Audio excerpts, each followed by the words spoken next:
السلام عليكم ورحمة الله وبركاته. أعوذ بالله من الشيطان الرجيم. بسم الله الرحمن الرحيم. الحمد لله رب العالمين. والصلاة والسلام على سيدنا محمد وعلى آله وصحبه أجمعين. أما بعد. اللهم اغفر لنا وارحمنا ولوالدينا ولمشايخنا ولأساتذتنا ولتلامذتنا ولشركائنا ولمصنف هذا الكتاب شراحه ولمحشيه ولجميع علماء الدين. اللهم انفعنا بهم وبعلومهم وأسرارهم وبركاتهم في الدارين. اللهم اغفر للمؤمنين والمؤمنات والمسلمين والمسلمات الأحياء منهم والأموات. പ്രിയ സഹോദരങ്ങളെ, ഇന്നലെ മഴയും ഇടിയൊക്കെ ആയിട്ട് ഇടയ്ക്ക് കറണ്ട് നഷ്ടപ്പെട്ടു. എന്നാലും കുറച്ച് സമയം ഓതി ചോദ്യോത്തരം നടന്നുകൊണ്ടിരിക്കുന്നതിൻ്റെ ഇടയിലാണ് പിന്നെ കറണ്ട് പോയി പറ്റാതെ പോയത്. ഇപ്പോ നല്ല തെളിവൊക്കെയാണ്. പ്രശ്നങ്ങളൊന്നും ഇല്ലെങ്കിൽ ഇൻഷാ അല്ലാഹ് സാധാരണ പോലെ നമുക്ക് ദർസ് കൊണ്ടുപോകാം. അല്ലാഹു സുബ്ഹാനഹു വ തആല അവന്റെ ദീനിൽ നാഫിയായ ഇൽമ് പഠിക്കാനും അത് ജീവിതത്തിൽ പകർത്തി അള്ളാഹുവിന്റെ പൊരുത്തം നേടാനും നമുക്കെല്ലാവർക്കും റബ്ബ് തആല തൗഫീഖ് ചെയ്ത് അനുഗ്രഹിക്കുമാറാകട്ടെ.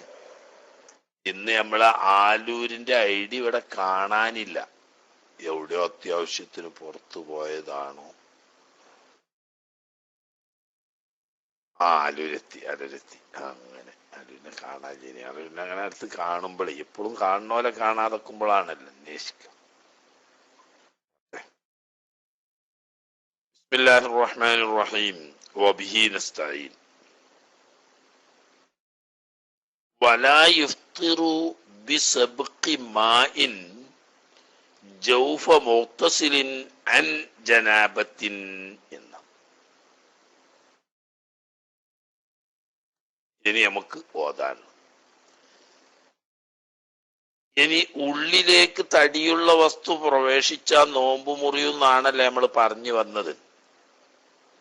എന്നാൽ അതിൽ നിന്ന് നോമ്പ് മുറിയാത്തത് ചില കാര്യങ്ങൾ എണ്ണിയ കൂട്ടത്തിൽ എണ്ണ. വലാ യുഫ്തിറു ബിസബ്ഖി മാഇൻ, വെള്ളം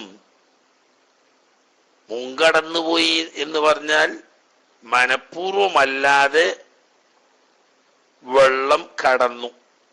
എവിടെ കടന്നു? ജൗഫ മുഗ്തസിലിൻ, കുളിക്കുന്ന ആളുടെ ഉള്ളിലേക്ക്. തുറക്കപ്പെട്ട ഏതോ ഒരു ദ്വാരത്തിലൂടെ കുളിക്കുന്ന ഒരാളുടെ ഉള്ള് എന്ന് പറയപ്പെടുന്ന സ്ഥലത്തേക്ക് വെള്ളം അപ്രതീക്ഷിതമായി പ്രവേശിച്ചു പോയി എന്നാ നോമ്പ് മുറിയില്ല. എന്ത് കുളി? അന്നഹ്വി ജനാബത്തിൻ, ജനാബത്ത് പോലെയുള്ള കുളി. പോലെയുള്ള എന്ന് പറഞ്ഞാൽ നിർബന്ധമായ കുളിന്നോ കൽപ്പിക്കപ്പെട്ട കുളിന്നോ എന്താ വേണ്ടത്? ശരിക്ക് ഫത്ഹുൽ മുഈന്റെ വാഹിർ അനുസരിച്ച് നോക്കിയാൽ ഫർളായ കുളി എന്ന് വരും. ഫത്ഹുൽ മുഈനും തഅ്വീൽ ചെയ്യാം. എന്നാൽ മദ്ഹബിൽ മുഅ്തമദ് മത്ലൂബായ ശറഇൽ കൽപ്പിക്കപ്പെട്ട ഫർളോ സുന്നത്തോ ആയ കുളി എന്ന. അപ്പൊ ജനാബത്ത് പോലെയുള്ള ഇസ്ലാമിൽ ഫർളായി കൽപ്പിക്കപ്പെട്ടതോ സുന്നത്തായി കൽപ്പിക്കപ്പെട്ടതോ ആയ കുളിയിൽ നിന്നും അപ്രതീക്ഷിതമായി ഉള്ളിലേക്ക് വെള്ളം കടന്നുപോയി എന്നാ നോമ്പ് മുറിയില്ല. ഈ ജനാബത്ത് പോലെയുള്ളത് എന്ന് പറഞ്ഞാൽ ഇതുപോലെ ഹൈലിൽ നിന്ന് ശുദ്ധിയായ ഒരു സ്ത്രീ കുളിക്കുകയാണ്. നിഫാസിൽ നിന്ന് ശുദ്ധിയായ ഒരു സ്ത്രീ കുളിക്കുകയാണ്. ഇതൊക്കെ ഫർളായ കുളികളാണല്ലോ. ഇങ്ങനെയുള്ള ശറഇൽ കൽപ്പിക്കപ്പെട്ട കുളി, ആ കുളിക്കുന്നതിനിടയിൽ ബോധപൂർവമല്ലാതെ ഉള്ളിലേക്ക് വെള്ളം കടന്നു പോയാൽ നോമ്പ് മുറിയില്ല. പക്ഷേ അതിനൊരു നിബന്ധന ഉണ്ട്. ഇദാ കാനൽ ഇഗ്തിസാലു, ഈ ശറഇൽ കൽപ്പിക്കപ്പെട്ട കുളി നിർവഹിക്കൽ ആയിരുന്നാൽ ബിൽഇൻഗിമാസിൻ ഫിൽ മായി, വെള്ളത്തിൽ മുങ്ങാതെ കുളിക്കുന്ന സമയത്ത് അപ്രതീക്ഷിതമായി ഉള്ളിലേക്ക് വെള്ളം പ്രവേശിച്ചാൽ അത് ഫർളോ സുന്നത്തോ ആയ കുളിയാണെങ്കിൽ നോമ്പ് മുറിയില്ല. അപ്പൊ മനഃപൂർവ്വം പ്രവേശിച്ചാൽ എന്തായാലും നോമ്പ് മുറിയും. ഇനി ഫർളും സുന്നത്തും അല്ലാത്ത കുളിയിൽ പ്രവേശിച്ചാലും അതിന് മനഃപൂർവ്വമാണെങ്കിലും അല്ലെങ്കിലും മുറിയും. ഇനി മുങ്ങി കുളിക്കുകയാണെങ്കിൽ ഫർളോ സുന്നത്തോ ആയ കുളിയിൽ നിന്നാണെങ്കിലും എന്താവും, ബോധപൂർവം അല്ലാതെ ആണെങ്കിൽ ഉള്ളിലേക്ക് വെള്ളം കടന്നാൽ നോമ്പ് മുറിയും. അപ്പൊ മുങ്ങി കുളിക്കാൻ പാടില്ല. അതിന് കാരണമുണ്ട്. മുങ്ങി കുളിക്കൽ നോമ്പുകാരെ സംബന്ധിച്ച് എന്തായാലും പകൽ സമയത്ത് കറാഹത്താണ്. അപ്പൊ കറാഹത്താകുമ്പോ വിരോധിക്കപ്പെട്ടതാണല്ലോ. അപ്പൊ വിരോധിക്കപ്പെട്ട രീതിയിൽ കുളിച്ചു, കുളി ഫർളായ കുളി തന്നെയാണ്, അല്ലെങ്കിൽ സുന്നത്തായ കുളി തന്നെയാണ്. എന്നാലും അപ്രതീക്ഷിതമായി വെള്ളം ഉള്ളിൽ ചെന്നാൽ നോമ്പ് മുറിയും. അതിന്റെ കാരണം മുങ്ങിക്കുളിക്കൽ വിരോധിക്കപ്പെട്ടതാണ് എന്നുള്ള. അപ്പൊ മുങ്ങിക്കുളിക്കാതെ എന്ന് പറഞ്ഞാൽ അപ്പൊ എന്താക്കുകയാണ്, കോരി ഒഴിച്ചുകൊണ്ട് കുളിക്കുകയാണ്, അല്ലെങ്കിൽ ഒരു പൈപ്പിന്റെ ചോട്ടിൽ നിന്ന് കുളിക്കുകയാണ്. അങ്ങനെ കുളിക്കുമ്പോൾ അപ്രതീക്ഷിതമായി ഉള്ളിലേക്ക് വെള്ളം പ്രവേശിച്ചു പോയി, എന്നാൽ അതുകൊണ്ട് നോമ്പ് മുറിയില്ല. അപ്പൊ ഫലോ വസല, ഒരു കുളിക്കുന്ന വ്യക്തി കഴുകിയാൽ, എന്ത് കഴുകിയാല്, ഉദുനൈഹി, രണ്ട് ചെവി കഴുകാണ്. ഫിൽ ജനാബത്തി, ഉദാഹരണം ജനാബത്ത് കുളിക്കുകയാണ്. ജനാബത്ത് കുളിക്കുന്ന സമയത്ത് ചെവി കഴുകുമ്പോൾ ഫസബഖൽ മാഉ, വെള്ളം അപ്രതീക്ഷിതമായി പ്രവേശിച്ചു പോയി, മിൻ ഇഹ്ദാഹുമ, രണ്ടിലേതോ ഒരു ചെവിയിലൂടെ വെള്ളം പ്രവേശിച്ചു പോയി, ലി ജൗഫിഹി, അവന്റെ ഉള്ളിലേക്ക് പ്രവേശിച്ചു പോയി. അപ്പൊ മുങ്ങി കുളിക്കുകയല്ല, വെള്ളം ഒഴിച്ചു കുളിക്കുകയാണ്. ആ കുളിച്ചുകൊണ്ടിരിക്കുമ്പോ ചെവി കഴുകിയപ്പം വെള്ളം അറിയാതെ അബദ്ധത്തിൽ ഉള്ളിലേക്ക് പ്രവേശിച്ചു പോയി, എന്നാൽ ലം യഫ്തിർ, അത് നോമ്പിനെ മുറിക്കുകയില്ല എന്ന്. സംഗതി ഇപ്പോ മുങ്ങിക്കുളിക്കുക അല്ലെങ്കിൽ തന്നെ ചെവിന്റെ ഉള്ളിലേക്ക് വെള്ളം പോകാതെ കഴുകാൻ പറ്റുമല്ലോ. എങ്ങനെ? ഉദാഹരണം പറഞ്ഞാൽ ആദ്യം തല ഇങ്ങനെ വലത്തോട്ട് ചെരിച്ചു പിടിച്ചിട്ട് വലത്തെ ചെവി കഴുകി, അപ്പം ചെവിന്റെ ഓട്ട കീപ്പട്ടാണല്ലോ, അപ്പൊ ഉള്ളിൽ വെള്ളം കയറൂലല്ലോ. അതിന് ശേഷം പിന്നെ ഇടത്തെ ഭാഗത്തേക്ക് തല ഇങ്ങനെ ചെരിച്ചു പിടിച്ചിട്ട് ഇടത്തെ ചെവി, അങ്ങനെ കഴുകിയാൽ വെള്ളം കിടക്കൂലല്ലോ. അങ്ങനെ ചെയ്യാതെ ഒന്നിച്ച് വെള്ളം കോരി ഒഴിച്ച് ചെവി കഴുകിയപ്പം അതിലൂടെ അബദ്ധത്തിൽ വെള്ളം കടന്നാലോ നോമ്പ് മുറിയില്ല.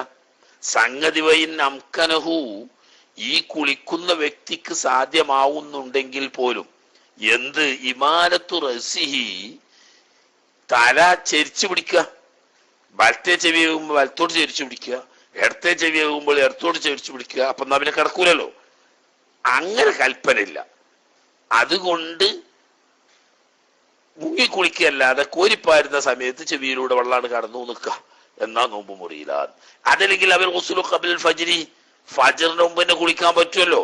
പക്ഷേ തൽക്കാലം അവൻ കുളിച്ചിട്ടില്ലായിരുന്നു, ഫജർ ആയതിനു ശേഷം കുളിച്ച്. അപ്പൊ ഫജർ ആകുന്നതിന് മുമ്പ് കുളിച്ചുകൊണ്ടോ അല്ലെങ്കിൽ തല ഓരോ ഭാഗത്തേക്ക് ചെരിച്ചു പിടിച്ചുകൊണ്ടോ ഒക്കെ കഴുകിയിട്ട് വെള്ളം കടക്കാതിരിക്കാനൊക്കെ സാധിക്കുമെങ്കിൽ പോലും ഫർളോ സുന്നത്തോ ആയ കൽപ്പിക്കപ്പെട്ട ഒരു കുളി കുളിക്കുന്ന സമയത്ത് കോരി കുളിക്കുകയാണെങ്കിൽ അഥവാ മുങ്ങി കുളിക്കുക അല്ലെങ്കിൽ അബദ്ധവശാൽ ഉള്ളിലേക്ക് വെള്ളം കയറിയാൽ അതുകൊണ്ട് നോമ്പ് മുറിയില്ല.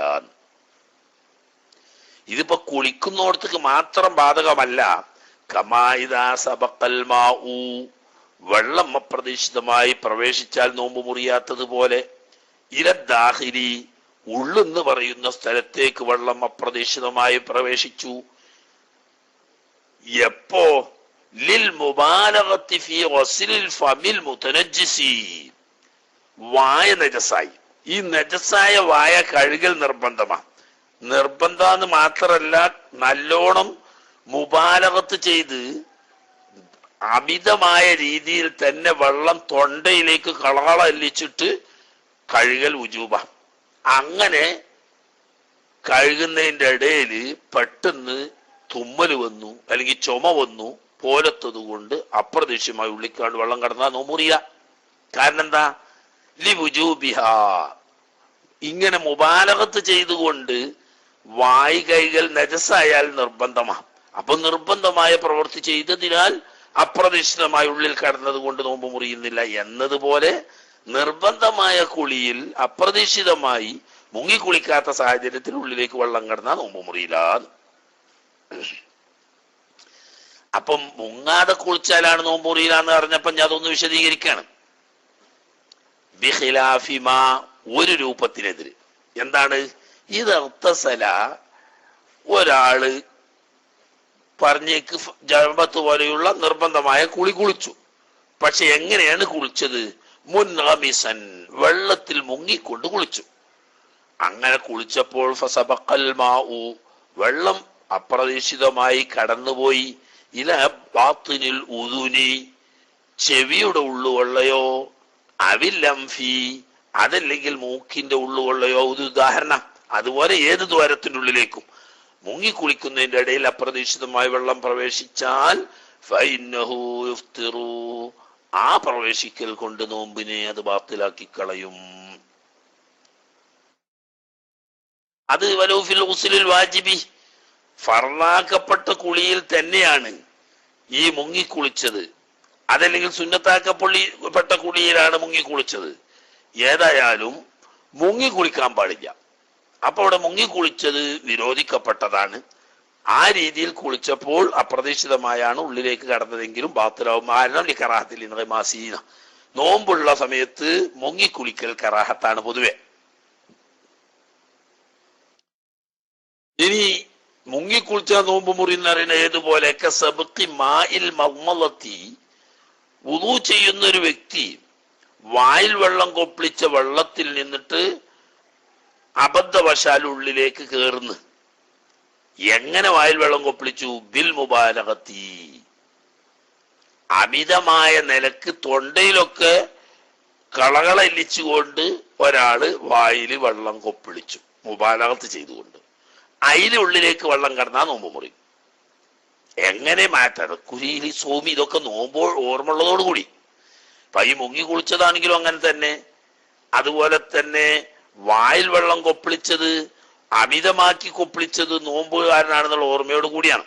അങ്ങനെ നോമ്പുകാരനാണെന്ന ഓർമ്മയോട് കൂടി വായിൽ വെള്ളം കൊപ്പിളിച്ചത് നജസ് കഴുകാൻ വേണ്ടിയിട്ടല്ല, നജസ് കഴുകാൻ വേണ്ടിയിട്ടല്ലാതെ വുളൂഇന്റെ സുന്നത്തായ വായിൽ വെള്ളം കൊപ്പിളിക്കല്, അല്ലെങ്കിൽ ജനാബത്ത് കുളിയുടെ സുന്നത്തായ വായിൽ വെള്ളം കൊപ്പിളിക്കല്, ഈ കൊപ്പിളിക്കൽ നോമ്പുകാരനാണെന്നുള്ള ഓർമ്മയോടുകൂടി മുബാലഗത്ത് ചെയ്യാൻ പാടില്ല. അങ്ങനെ മുബാലഗത്ത് ചെയ്താൽ നോമ്പ് മുറിയും. എന്നതുപോലെ തന്നെ മുങ്ങിയാ നോമ്പ് മുറിയും. കറാഹത്തായതുകൊണ്ട് രണ്ടും കറാഹത്ത തന്നെയല്ല. നോമ്പുകാരനാണെന്ന് ഓർമ്മ ഉണ്ട് എന്ന് മാത്രമല്ല, ഇങ്ങനെ മുബാലഗത്ത് ചെയ്തുകൊണ്ട് വായിൽ വെള്ളം കൊപ്പിളിക്കൽ നോമ്പുകാരന് സുന്നത്തില്ല എന്ന് അറിയുകയും ചെയ്യാം.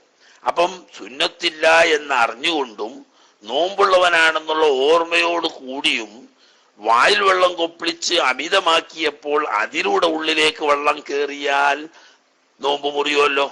എന്നതുപോലെ തന്നെയാണ് മുങ്ങിക്കുളിച്ച് നോമ്പുകാരനാണെന്നുള്ള ഓർമ്മയോടുകൂടി നോമ്പുകാരന് മുങ്ങിക്കുളിക്കൽ കറാഹത്താണെന്ന് അറിഞ്ഞുകൊണ്ട് മുങ്ങിക്കുളിച്ചാൽ അതിലൂടെ അപ്രതീക്ഷിതമായി ഉള്ളിലേക്ക് വെള്ളം കയറിയ നോമ്പ് മുറി. മുങ്ങി കുളിച്ചോണ്ട് മുറിയൊന്നുമില്ല, മുങ്ങിക്കുളിച്ചപ്പോൾ സംഗതി അബദ്ധവശാൽ ഏതെങ്കിലും ഒരു ദ്വാരത്തിലൂടെ ഉള്ളിലേക്ക് വെള്ളം പ്രവേശിച്ചാൽ നോമ്പ് മുറിയൂന്ന്.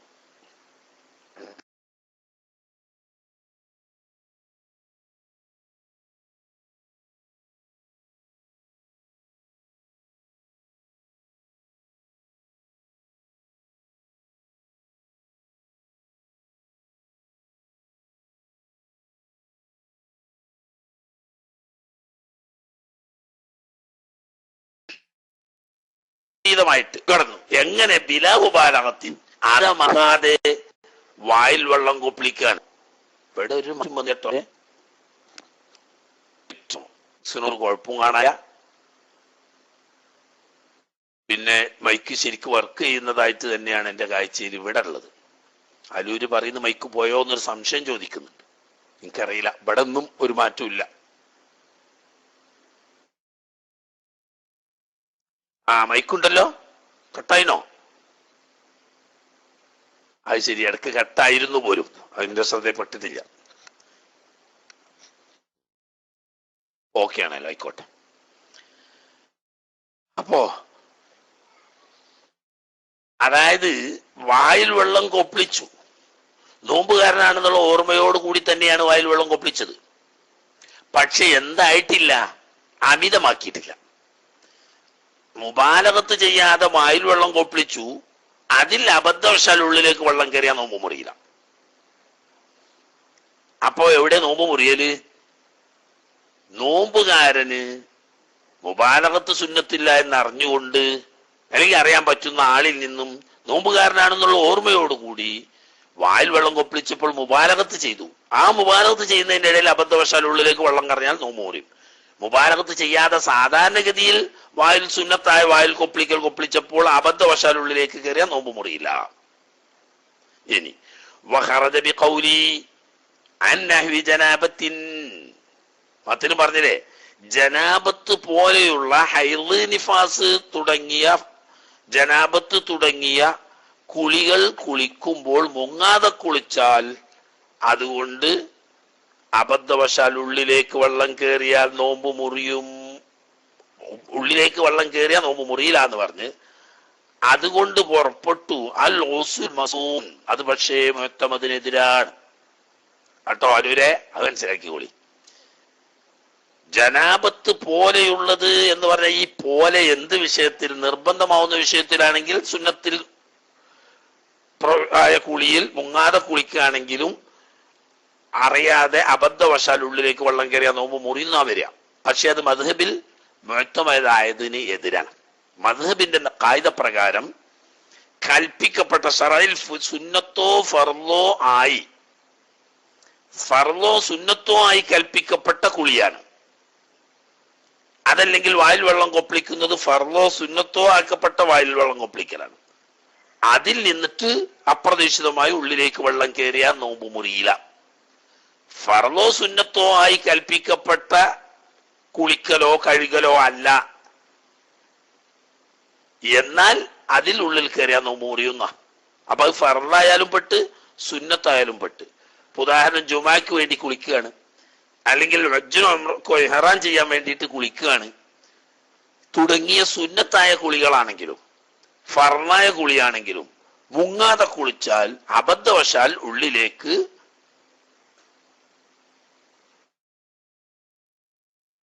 സമ്പ്രദായം കുളിയുന്നു. അങ്ങനെ ഒരു കുളിനെ പറ്റിയിട്ട് എനിക്ക് അറിയണില്ല. എന്താ അല്ലെ സമ്പ്രദായം കുളി എന്ന് പറഞ്ഞാൽ? എന്താണ് ആ സാധനം തന്നെ എനിക്ക് മനസ്സിലായില്ല. സമ്പ്രദായം എന്ന് പറഞ്ഞാൽ ആദത്ത് എന്നോ? ആദത്ത് എന്നാണോ? അങ്ങനെയാണ് നിങ്ങൾ ഉദ്ദേശിച്ചത്? ആദിയായ കുളിയാണെങ്കിൽ അതിഞ്ഞ് പറയുന്നുണ്ട്, അതുകൊണ്ട് മുറിയും.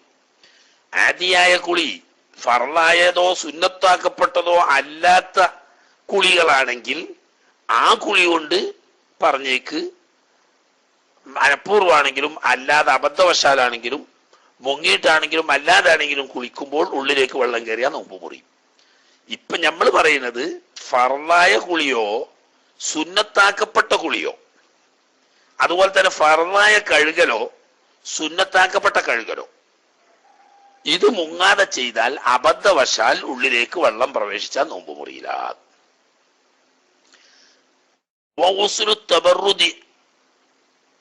തണുപ്പ് കിട്ടാൻ വേണ്ടിയിട്ട് കുളിക്കുക എന്ന് പറഞ്ഞാൽ നല്ല ചൂടുള്ള സമയത്ത് ഒന്ന് കുളിച്ചാൽ നല്ലൊരു ആശ്വാസം, തണുപ്പ് കിട്ടും ശരീരത്തിന്. അതിനു വേണ്ടി കുളിക്കുകയാണ്. നോമ്പുണ്ട്, നല്ല ചൂട് കാലത്തുള്ള നോമ്പാണ്. അപ്പൊ നല്ല ഉഷ്ണം അനുഭവപ്പെട്ടപ്പോ നല്ല തണുത്ത വെള്ളമുണ്ട്, വെള്ളം കൊണ്ടൊന്ന് കുളിക്കാന്ന് വെച്ചു. ഈ കുളി കുളിക്കുമ്പോൾ മുങ്ങ അല്ലെങ്കിൽ പോലും മുങ്ങാതെ കോരി ഒഴിച്ച് കുളിക്കുകയാണെങ്കിൽ പോലും അബദ്ധവശാൽ ഉള്ളിലേക്ക് വെള്ളം കയറിയാൽ നോമ്പ് മുറിയും. കാരണം എന്തെന്താ? കൽപ്പിക്കപ്പെട്ട കുളിയല്ല, ഫർളോ സുന്നത്തോ ആയി കൽപ്പിക്കപ്പെട്ട കുളിയല്ല.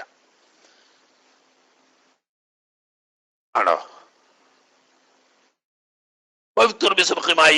ഇങ്ങനെ സുന്നത്തും ഫർളും അല്ലാത്ത ആദിയായിട്ട് നടക്കുന്ന സാധാരണ കുളി, അങ്ങനെയുള്ള കുളി മുങ്ങിക്കുളിച്ചേ നോക്കിയിട്ടല്ല, വലോ ബിലൻറിമാസിൻ മുങ്ങാതെ കുളിക്കുകയാണെങ്കിലും നോമ്പുള്ളൊരു വ്യക്തി നോമ്പുകാരനാണെന്നുള്ള ഓർമ്മയോടുകൂടി കുളിക്കുമ്പോൾ മുബാലഗത്ത് ചെയ്താലും ഇല്ലെങ്കിലും വെള്ളം ഉള്ളിലേക്ക് ചെന്നാൽ നോമ്പ് മുറിയും എന്ന് പറഞ്ഞപ്പോ അതിന്റെ ഉദ്ദേശം സാധാരണ ആദിയായ കുളികൾ പരമാവധി റമദാൻ മാസത്തിൽ രാത്രിയിലേക്ക് മാറ്റിവെക്കുക, പകൽ അത് ഒഴിവാക്കലാണ് സൂക്ഷ്മത. എന്നാൽ ഫർളായ കുളിയോ സുന്നത്തായ കുളിയോ ആണെങ്കിൽ മുങ്ങിക്കുളിക്കൽ ഉപേക്ഷിക്കുകയും വയൽ വെള്ളം കൊപ്പിളിക്കുന്നിടത്ത് മുബാലഗത്ത് ചെയ്യുന്നത് ഉപേക്ഷിക്കുകയും ചെയ്താൽ മതി. അങ്ങനെ കുളിക്കുന്ന ഫർളോ സുന്നത്തോ ആയ കുളിയോ കഴുകലോ ആണെങ്കിൽ അത് അമിതമാക്കാത്ത രീതിയിൽ ചെയ്യുമ്പോൾ അബദ്ധവശാൽ ഉള്ളിലേക്ക് പ്രവേശിച്ചാൽ നോമ്പ് മുറിയുകയില്ല എന്നുമാണ്. ഓക്കെ, ഫുറൂഉൻ. ഇനി 5-6 ഫറഉകൾ. എന്താണത്? വ്യത്യസ്ത വിഷയങ്ങളാ പറയുന്നത്. യജൂസു ജായിസാവും ലിസ്വായിമി, നോമ്പ് നോറ്റൊരു വ്യക്തിക്ക് ജായിസാവും, നോമ്പ് മുറിയുന്ന കാര്യങ്ങൾ പറഞ്ഞു പോയി. ഇനി വേറെ വിഷയങ്ങളാ അതുമായിട്ട് ബന്ധപ്പെട്ട അനുബന്ധ വിഷയങ്ങൾ. ഒരു നോമ്പ് നോറ്റ വ്യക്തിക്ക് ജായിസാവും അൽ ഇഫ്താറു, നോമ്പ് തുറക്കൽ എന്ന് പറഞ്ഞാൽ ഉറൂബായാലാണല്ലോ നോമ്പ് തുറക്കുക. ഈ നോമ്പ് തുറക്കൽ ജായിസാവും എങ്ങനെ? ബിഖബരി അദ്ലിൻ, വിശ്വസ്തനായ ഒരു മനുഷ്യൻ പറഞ്ഞു. എന്ത് പറഞ്ഞു? ബിൽ ഉറൂബീന്ന്, സൂര്യൻ അസ്തമിച്ചതായി ഞാൻ കണ്ടു ഉണ്ടല്ലോ. സൂര്യൻ അസ്തമിക്കുന്നത് ഞാൻ കണ്ടു എന്ന് നീതിമാനായ ഒരു വ്യക്തി വിവരം പറഞ്ഞു. എന്നാൽ അതനുസരിച്ച് നോമ്പ് തുറക്കൽ ജായിസാണ്.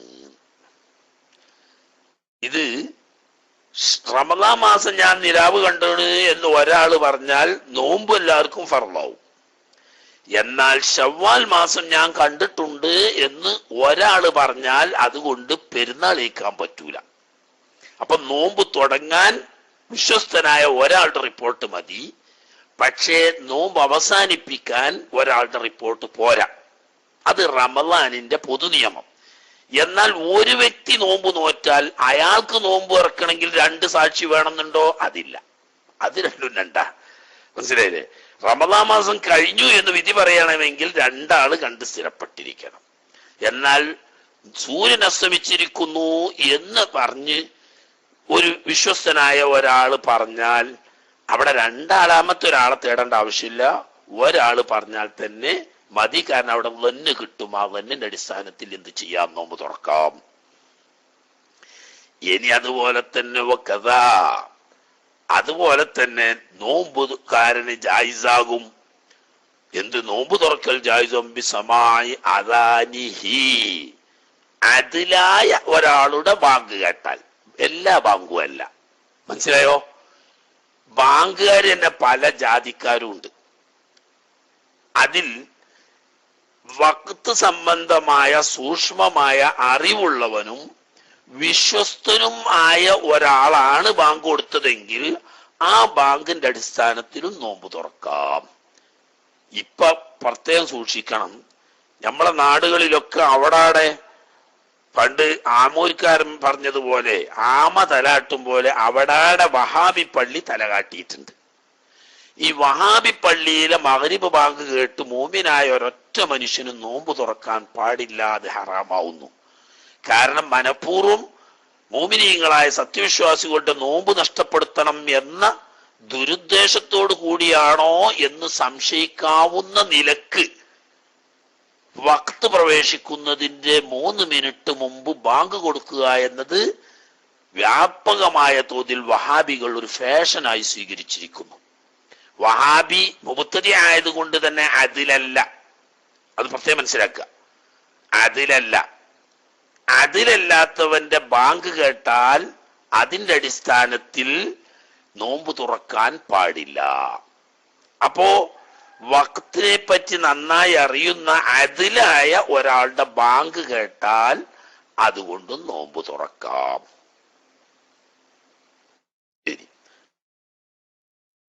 വയഹ്റുമു, ഹറാമാണ്, ലിശാക്കി,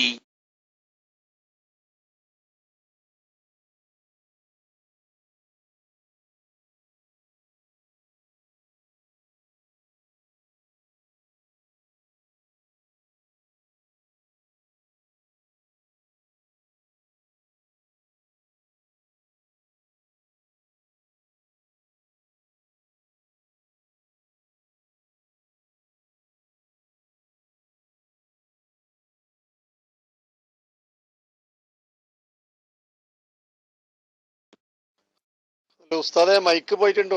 ഉസ്താദ് കേൾക്കുന്നുണ്ടോ? ഞാൻ മൈക്ക് എടുക്കാത്തത് എനിക്ക് ട്രബിൾ ഉണ്ട് ഇപ്പൊ നെറ്റിന് കുറേയൊക്കെ, അതാ ഞാൻ മൈക്ക് എടുക്കാത്തത്.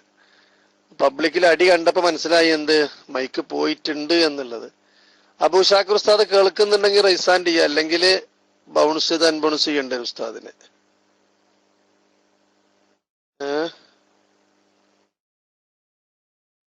എല്ലാം ചെയ്തിട്ടുണ്ടോ ഇപ്പൊ ഏകദേശം? ഇൻഷാ അല്ലാ ഉസ്താദ് ഇപ്പൊ വരുമായിരിക്കും ഇൻഷാ അല്ലാ. പഴയമാതിരി പെട്ടെന്ന് ചാടി വരാത്തത് അന്ന് നെറ്റെല്ലാം സ്പീഡായിരുന്നു. ഇപ്പോ ചെറിയ ബുദ്ധിമുട്ട് കാരണം ഇങ്ങനെയൊക്കെ വിഷയങ്ങളുണ്ട്, അതാണ്. അപ്പൊ ഞാൻ പെട്ടെന്ന് മൈക്കാടിയല്ലേ ബുദ്ധിമുട്ട്. അപ്പൊ ഉസ്താദ് ഇപ്പൊ പോയി ഉറപ്പ് നിന്ന് പബ്ലിക് എല്ലാവരും അടിച്ചത് കൊണ്ട് അറിഞ്ഞതാണ്. ഉസ്താദ് ഓഫ്ലൈനായി പോയിട്ടുണ്ട്, കറണ്ട് പോയതായിരിക്കും ഒരു പക്ഷേ. വേണമെങ്കിൽ ആലൂരാജിക്ക് കേൾക്കുന്നുണ്ടോ? ഇവിടെ 10 കുറച്ച് മിനിറ്റോളം ബാങ്ക് കൊടുക്കാൻ. യു എയിലെ കുറച്ച് ആദ്യം ബാങ്ക് കൊടുക്കും വേണം. നിങ്ങൾ മൈക്കെടുത്തോളൂ. ദുബായത്തെ കണ്ടൊക്കെ മുന്നേ ബാങ്ക് കൊടുക്കണം ഞമ്മക്കേ, അതുകൊണ്ടാണ്. അപ്പൊ നിങ്ങളൊന്ന് റൈസാൻഡ് ചെയ്താ ലാജിക്ക നല്ലപോലെ കേൾക്കാൻ. നോമ്പ് മുറിയുന്ന കാര്യങ്ങൾ വിഷയങ്ങളെ ഉസ്താദ് വിശദീകരിച്ച് പറയാണ്. ഞാൻ കിതാബൊന്നും ഓതിയിട്ടില്ല, ഞാൻ ഉസ്താദൊന്നല്ലാന്ന് കരുതിയിട്ട് ആരും അത് പിന്നെ തള്ളാൻ നിൽക്കണ്ട. ഒരുപാട് ആളുകൾ നല്ല സോപ്പ് തേച്ച് ഉഷാറായി കുളിക്കും.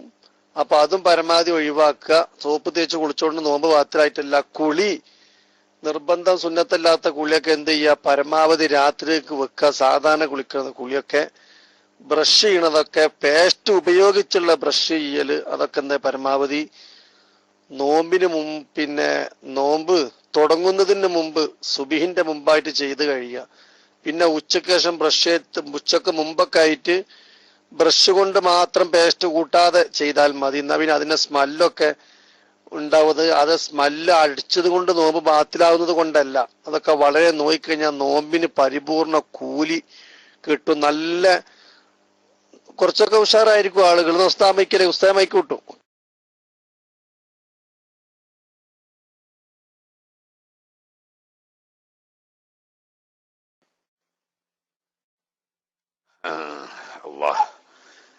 നെറ്റ് പോയിക്കൊണ്ടിരിക്കുക. നെറ്റിനെന്തോ ചെറിയൊരു വാറ്റ് നോക്കി. നെറ്റാണെങ്കിൽ ഇപ്പോഴാണെങ്കിലോ കണ്ടമാനം ചാർജ് കൂട്ടിയിട്ട് 600 റുപ്യ ഉണ്ടായിരുന്നത് ഈ മാസം ബില്ല് എന്നത് 800 റുപ്യ. അത്ര മെസ്സേജ് എന്തിനു 125 റുപ്യ കൂടുമെന്ന് അറിഞ്ഞിട്ട് 125 കൂടിയത് നോക്കുമ്പോൾ 125 അല്ല, പ്രാവശ്യം ബില്ല് വന്ന് 800. എന്നാ തരക്കടില്ല. അത് ചുകിന് കിട്ടുകയാണെങ്കിൽ, ഇതിങ്ങനെ വന്നും പോയിക്കൊണ്ട് നിൽക്കുകയാണെങ്കിൽ അത് ഒഴിവാക്കിയിട്ട് വേറൊരു നല്ല നെറ്റ് എടുക്കാനെന്ന് അറിയാൻ ഇപ്പൊ ഇതിനെക്കാട്ടിലും നല്ലത് ഇപ്പൊ ഉണ്ടോ എന്നുള്ളത് എനിക്കിട്ട് അറിയില്ല. ഏതായാലും വേട്ടെ. ഷാക്കി സംശയിക്കുന്ന ആള് എന്ന് പറഞ്ഞാൽ, അതായത് ഉറൂബായോ ഇല്ലേ എന്ന് സംശയം നിലവിലുള്ള ഒരാള്. ഇങ്ങനെ ഉറൂബായോ ഇല്ലേ എന്ന് സംശയിക്കുന്ന ആൾക്ക് ഹറാമാണ് അൽ അക്ലു ഭക്ഷണം കഴിക്കൽ അല്ലെങ്കിൽ വെള്ളം കുടിക്കൽ തുടങ്ങിയ നോമ്പ് മുറിയുന്ന കാര്യങ്ങൾ ചെയ്യൽ ആഹിറന്നഹാരി പകലിന്റെ അവസാനത്തിൽ എന്ന് പറഞ്ഞാൽ ഉറൂബോട് അടുത്ത സമയത്ത്. ഉറൂബോട് അടുത്ത സമയത്ത് മഗ്രിബായോ ഇല്ലേ എന്ന് സംശയമാണെങ്കിൽ ആ സംശയത്തോടുകൂടി നോമ്പ് തുറക്കൽ ഹറാമാണ്. യജൂസുൽ സ്വായിമി അൽ ഇഫ്താറു എന്ന് പറഞ്ഞതിന്റെ നേരെ മാറ്റം പോലെയാണത്. അത് സംശയമില്ലാത്തവന് ഒരു ഉറൂബ് കൊണ്ടിട്ട് ഒരു അതിലായ ഒരാള് പറഞ്ഞാൽ അതനുസരിച്ച് ലൊന്ന് കിട്ടും, നോമ്പ് മുറിക്കുക. അതേ സമയത്ത് സംശയമാണ്, എന്നാൽ ആ സംശയത്തോടു കൂടി നോമ്പ് മുറിക്കാൻ പാടില്ല. ഹത്താ യജ്തഹിദ, ഇജ്തിഹാദ് ചെയ്യണം. സമയം ആയോ ഇല്ലേ എന്നത് ഗവേഷണം ചെയ്ത് ഉറപ്പുവരുത്തണം. അതായത് ഇജ്തിഹാദ് ചെയ്ത് എങ്കളാഹു പകൽ കഴിഞ്ഞു എന്ന ലൊന്ന് ഉണ്ടാകുന്നത് വരെ ഇജ്തിഹാദ് ചെയ്ത് നോമ്പുറുക്കേണ്ട സമയമായിട്ടുണ്ട് എന്ന ലൊന്ന് കിട്ടുന്നത് വരെ നോമ്പ് മുറിയുന്ന കാര്യങ്ങളൊന്നും ചെയ്യാൻ പാടില്ല, ഹറാമാണ്. അപ്പൊ എന്നാ ഇജ്തിഹാദ് ചെയ്തിട്ട് ഉറൂബായിന്ന് ലൊന്ന് കിട്ടിയാലോ, ലൊന്ന് കിട്ടിയാൽ നോമ്പ് തുറക്കൽ ജായിസും ആണ്. വമാദാലിക, അങ്ങനെ ലൊന്ന് കിട്ടിയാൽ നോമ്പ് തുറക്കൽ ജായിസ് ആവുന്നതോട് കൂടി തന്നെ അൽ അഹ്വത്തു ഏറ്റവും ദുഷ്കം അഥവാ സൂക്ഷ്മമായത് അസ്സബ്റു ലിൽ യഖീൻ, സമയമായി എന്ന് ഉറപ്പാവുന്നത് വരെ ക്ഷമിച്ചിരിക്കുക. എന്നാൽ വന്ന് കിട്ടിയാൽ തുറക്കാം. എങ്കിൽ പോലും സംശയം നിലവിലുണ്ടെങ്കിൽ, അതായത് മേഘാവൃതമായ അന്തരീക്ഷം പോലത്തെ ഒക്കെ സാഹചര്യങ്ങൾ നിലവിലുണ്ടെങ്കിൽ ഉറപ്പാവുന്നത് വരെ അല്പം കൂടി പിന്തിപ്പിക്കൽ നല്ലതാണ്. എന്നാൽ ഇജ്തിഹാദ് കൊണ്ട് ഉറൂബായി എന്ന് വന്ന് കിട്ടിയാൽ നോമ്പ് തുറക്കൽ ജായിസാവുകയും ചെയ്യും. ഇനി മറ്റൊരു കാര്യം, ഇതിപ്പോ പകലിന്റെ അവസാനത്തിലാണ് നോമ്പ് തുറക്കുന്ന സമയം. വയജൂസു ജായിസാണ് അല്ലക്കുലു ഭക്ഷണം കഴിക്കൽ തുടങ്ങിയ നോമ്പ് മുറിയുന്ന കാര്യങ്ങൾ ചെയ്യൽ. ഇതാ വന്ന ഒരാൾക്ക് വന്നുണ്ടെങ്കിൽ ബഖാ അല്ലൈലി രാത്രി ബാക്കിയുണ്ട് എന്ന് തന്നെ, രാത്രി അത്താഴം കഴിക്കാൻ എഴുന്നേറ്റ് നോക്കുമ്പോ സമയം കുറച്ചങ്ങ് ആയിണ് എങ്കിലും അവൻ വാച്ച് നോക്കി, ക്ലോക്ക് നോക്കി, അങ്ങനെയുള്ള പുറത്തിറങ്ങിയിട്ട് നക്ഷത്രം നോക്കി ഒക്കെ ഇജ്തിഹാദ് ചെയ്തൊക്കെ നോക്കുമ്പോ സുബി ആയിട്ടില്ല എന്ന വന്ന് കിട്ടി. എന്നാൽ അവന് ഭക്ഷണം കഴിക്കുക, വെള്ളം കുടിക്കുക തുടങ്ങിയ കാര്യങ്ങൾ ചെയ്യൽ ജായിസാണ്. എങ്ങനെ വന്ന് കിട്ടിയാല് ബിജ്തിഹാദിൻ, ഒരു പക്ഷേ നേരത്തെ പറഞ്ഞതുപോലെ വാച്ചും ക്ലോക്കും ചന്ദ്രനും തുടങ്ങിയ അല്ലെങ്കിൽ നക്ഷത്രം തുടങ്ങിയ കാര്യങ്ങൾ കൊണ്ട് ഇജ്തിഹാദ് ചെയ്തിട്ട് രാത്രി ബാക്കിയുണ്ട് എന്ന വന്ന് കിട്ടി. അതല്ലെങ്കിൽ ഇഖ്ബാരിൻ, ഒരു വിശ്വസ്തനായ ഒരാള് രാത്രി ബാക്കിയുണ്ട് ഫജ്ർ ആയിട്ടില്ല എന്ന് വിവരം പറഞ്ഞു. അപ്പൊ സ്വന്തം ഇജ്തിഹാദ് കൊണ്ടോ അതല്ലെങ്കിൽ അതിലായ ഒരാള് വിവരം പറഞ്ഞുകൊണ്ടോ രാത്രി ബാക്കിയുണ്ട് എന്ന വന്ന് കിട്ടി. ആ വന്ന് കിട്ടിയാൽ ആ സമയത്ത് ഭക്ഷണം കഴിക്കുക, വെള്ളം കുടിക്കുക തുടങ്ങിയ കാര്യങ്ങളൊക്കെ ചെയ്യൽ ജായിസാണ്. എന്നല്ല വക്കതാലോ ശക്ക, രാത്രിയുടെ അവസാനത്തിൽ വന്ന് കിട്ടിയിട്ടില്ല, ശക്കാണ്, സംശയമാണ്. അതായത് പകലായിന് എന്നുള്ള വന്നില്ല, എന്നാൽ രാത്രി ആയിരുന്നു എന്നുള്ള വന്നുണ്ടോ അതുമില്ല. പകലായിരിക്കാം, ആവാൻ സാധ്യതയൊക്കെ ഉണ്ട്, പക്ഷെ രാത്രി ആകാനും സാധ്യത ഉണ്ട്, ശക്കാണ്. എന്നാലും ആ ഫജ്റിന് മുമ്പ് രാത്രി ഭക്ഷണം കഴിക്കുക. എന്താ അതിന്റെ കാരണം? അത് ശക്കോട് കൂടി പകലിന്റെ അവസാനത്തിൽ നോമ്പ് തുറക്കാൻ പാടില്ല, ഹറാമാണ് പറഞ്ഞു. എന്നാൽ ശക്കോട് കൂടി ഫജ്റിന്റെ മുമ്പ് അത്താഴം കഴിക്കൽ ജായിസാണ് എന്നും പറഞ്ഞു. അതിന്റെ കാരണം എന്താന്ന് വെച്ചാൽ അന്നൽ അസ്ല ബഖാഉല്ലൈലി, രാത്രിയാണല്ലോ, അപ്പൊ അടിസ്ഥാനം അത് കഴിയാതിരിക്കലാണ്. നിലവിൽ രാത്രി തന്നെയാണ് എന്നതാണ് അസുല്. അപ്പൊ അസുല് കൊള്ള നോക്കിയിട്ട് അസുലും വാഹിറും തമ്മിൽ വ്യത്യാസം വരുമ്പോൾ അസുലിന് മുൻഗണന കൊടുക്കേണ്ട സ്ഥലങ്ങളിൽ പെട്ടതാണ് അവിടെ. അസുല് രാത്രി ബാക്കിയാവലാണ്. അപ്പൊ രാത്രി തന്നെയാണ് എന്നുള്ള അസുലെടുത്തിട്ട് സംശയമുണ്ടെങ്കിലും ഭക്ഷണം കഴിക്കുന്നതിന് കുഴപ്പമില്ല. പക്ഷേ പകലിന്റെ അവസാനത്തിന് നേരെ മറിച്ചാണ്. ഖുറൂബായോ ഇല്ലേ എന്ന് ശക്കായാൽ നിലവിൽ പകലാണ്, പകല് ഭക്ഷണം കഴിക്കൽ ഹറാമാണ്. അപ്പൊ അസ്ല് അവിടെ പകല് ബാക്കിയാലാണ്. അതുകൊണ്ടാണ് അവിടെ വന്ന് കിട്ടാഞ്ഞാൽ ഹറാമാവും എന്ന് പറഞ്ഞ്. ഇവിടെ വന്ന് കിട്ടിയിട്ടില്ലെങ്കിലും ജായിസാവും എന്ന് പറയുന്നതും അത് തന്നെയാണ്. അതായത് അസ്ല് രാത്രി ബാക്കിയാലാണ്, പകലിന്റെ അവസാനത്തിൽ അസ്ല് പകല് ബാക്കിയാലാണ്. അപ്പൊ നോമ്പുകാരനാണ്, ഭക്ഷണം കഴിക്കാൻ പാടില്ല. രാത്രിയുടെ ആക്കിയാലാണ് രാത്രിയുടെ അവസാനത്തിലുള്ള അസ്ല്. രാത്രി ഭക്ഷണം കഴിക്കൽ ജായിസാണ്. അപ്പോ ഈ അസ്ല് മാറാത്തോടത്തോളം ശക്കുണ്ടെങ്കിലും എന്താക്കാം, ഭക്ഷണം കഴിക്കാം. കഴിക്കാന്ന് പറഞ്ഞെങ്കിലും ലാക്കി യുക്രഹു, കറാഹത്തുണ്ട്. ശക്കുള്ളോർത്തി രാത്രി ആയോ ഇല്ലേ, അല്ല ഫജ്ർ ആയോ ഇല്ലേ എന്ന് ശക്കാണ്. വന്നുള്ളവർക്ക് പ്രശ്നമില്ല, ശക്കാണ്. ഈ ശക്കുള്ള ഒരാള് എന്തു ചെയ്യുന്നു? ശക്കോട് കൂടി അത്താഴം കഴിക്കുന്നു. അത് കറാഹത്താണ്, എന്നാൽ നോമ്പ് മുറിയില്ല. എന്താ കാരണം? സൂക്ഷ്മത, എഹ്തിയാത്ത് എന്ന നിലക്കാണ് ആ കറാഹത്ത് വരുന്നത്. ഇനി വേറെ, വലൗ അഖ്ബറഹു അദ്ലുൻ, ഒരു റിപ്പോർട്ട് സ്വീകരിക്കാൻ പറ്റുന്ന ഒരു അദ്ലായ നീതിമാനായ ഒരാൾ തന്നോട് വിവരം പറഞ്ഞു. എന്തുകൊണ്ട് വിവരം പറഞ്ഞു? ബിതുലൂഇൽ ഫജ്രി. ആരൂരിന്റെ ബാവുണ്ടോ? ആരൂരെ ആരൂരിന്റെ ബാവില്ല. വലൗ അഖ്ബറഹു അദ്ലുൻ തുലൂ അൽ ഫജ്രി എന്നല്ല, ബിതുലൂഇൽ ഫജ്രി, ഒരു ബാവുമല്ല എഴുതി കൊടുക്കുക. ഫജ്ർ വെളിവായിട്ടുണ്ട് എന്ന് അതിലായിരിക്കുന്ന ഒരാൾ തന്നോട് വിവരം പറഞ്ഞാൽ ഏത്തമദഹു, അതിനെ അടിസ്ഥാനമാക്കൽ നിർബന്ധമാണ്. മനസ്സിലായില്ലേ?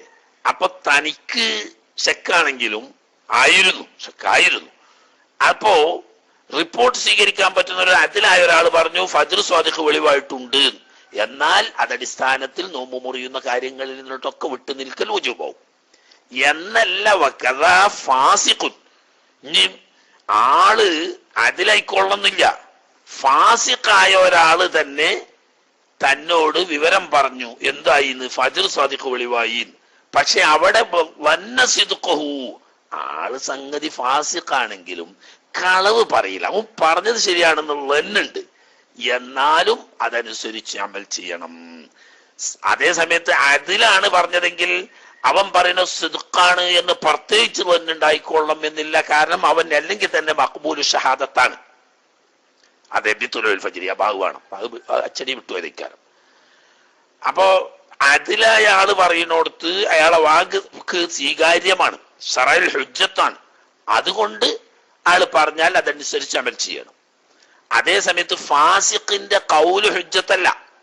പക്ഷെ ഈ ഫാസിഖിനെ സംബന്ധിച്ച് ഇയാൾക്ക് ഒരു ധാരണ ഉണ്ട്, ആള് ഫാസിഖാണെങ്കിലും കളവ് അറിയാത്തവനാണ്, അപ്പൊ പറയുന്നത് ശരിയാണെന്ന് വന്നിട്ടുണ്ട്, എങ്കിലും അതനുസരിച്ച് അമൽ ചെയ്യണം. ആട്ടെ, ഇപ്പൊ ഇജ്തിഹാദ് ചെയ്തുകൊണ്ട് നോമ്പ് തുറക്കാന്നൊക്കെയാണല്ലോ നമ്മൾ പറഞ്ഞത്. അതുപോലെ തന്നെ ഇജ്തിഹാദ് ചെയ്തുകൊണ്ട് അത്തായം കഴിക്കാന്നും പറഞ്ഞു. ഇനി വല വക്കല, ഒരാള് ഭക്ഷണം കഴിച്ചു ബിജ്തിഹാദിൻ, ഇജ്തിഹാദ് ചെയ്തുകൊണ്ടാണ് ഭക്ഷണം കഴിച്ചത്. എപ്പോ? അവലൻ, ഒരു പക്ഷേ പകലിന്റെ ആദ്യത്തില്, രാത്രിയുടെ അവസാനത്തില്, അതായത് അത്തായ ചോറ് കഴിച്ചത് ഫജ്റായിണോ ഇല്ലേ നോക്കി. അങ്ങനെ ഇവൻ നല്ല ബാച്ചിൽ നോക്കിയപ്പോ സമയം ശരിക്കും 4:45 അപ്പൊ ക്ലോക്കിൽ നോക്കിയപ്പോഴും 4:45. മുറ്റത്തേക്കൊന്ന് ഇറങ്ങി നോക്കി, അപ്പൊ കുറച്ച് നല്ല മൂടലുണ്ട്, ഇരുട്ടാണാനും. അപ്പൊ ഇനി 5:15 ഇപ്പൊ ബാങ്ക്, 5:15 ബാങ്കിന് ഇനി അരമണിക്കൂർ കൂടി ബാക്കിയുണ്ടല്ലോ എന്നുള്ള നിലക്ക് ഭക്ഷണം കഴിച്ചു. ഭക്ഷണമൊക്കെ കഴിച്ചുകൊണ്ടിരിക്കുന്നതിന്റെ ഇടയെ കേക്ക പള്ളിക്കെന്ന് ഇഖാമത്ത് കൊടുക്കുന്ന ഒച്ച. പള്ളിക്കെന്ന് ഇഖാമത്ത് കൊടുക്കുന്ന ഒച്ച കേട്ട് അപ്പൊ ഭക്ഷണം കഴിച്ചുകൊണ്ടിരിക്കുകയാണ്. പെട്ടെന്ന് ചാടി എണീറ്റ് നോക്കി വാച്ചെടുത്ത് നോക്കുമ്പോ നേരത്തെ നോക്കിയോടുത്ത് വെച്ചതാണ്. മനസ്സിലായോ? 4:45 എന്ന് തോന്നിയതാണ്, സംഗതി 5:45. അപ്പൊ ഫജ്റിന്റെ ബാങ്ക് കൊടുത്തിട്ട് ജമാഅത്ത് തുടങ്ങാൻ സമയമാണ്. ഇവൻ നോക്കിയായി പയച്ചതാണ്.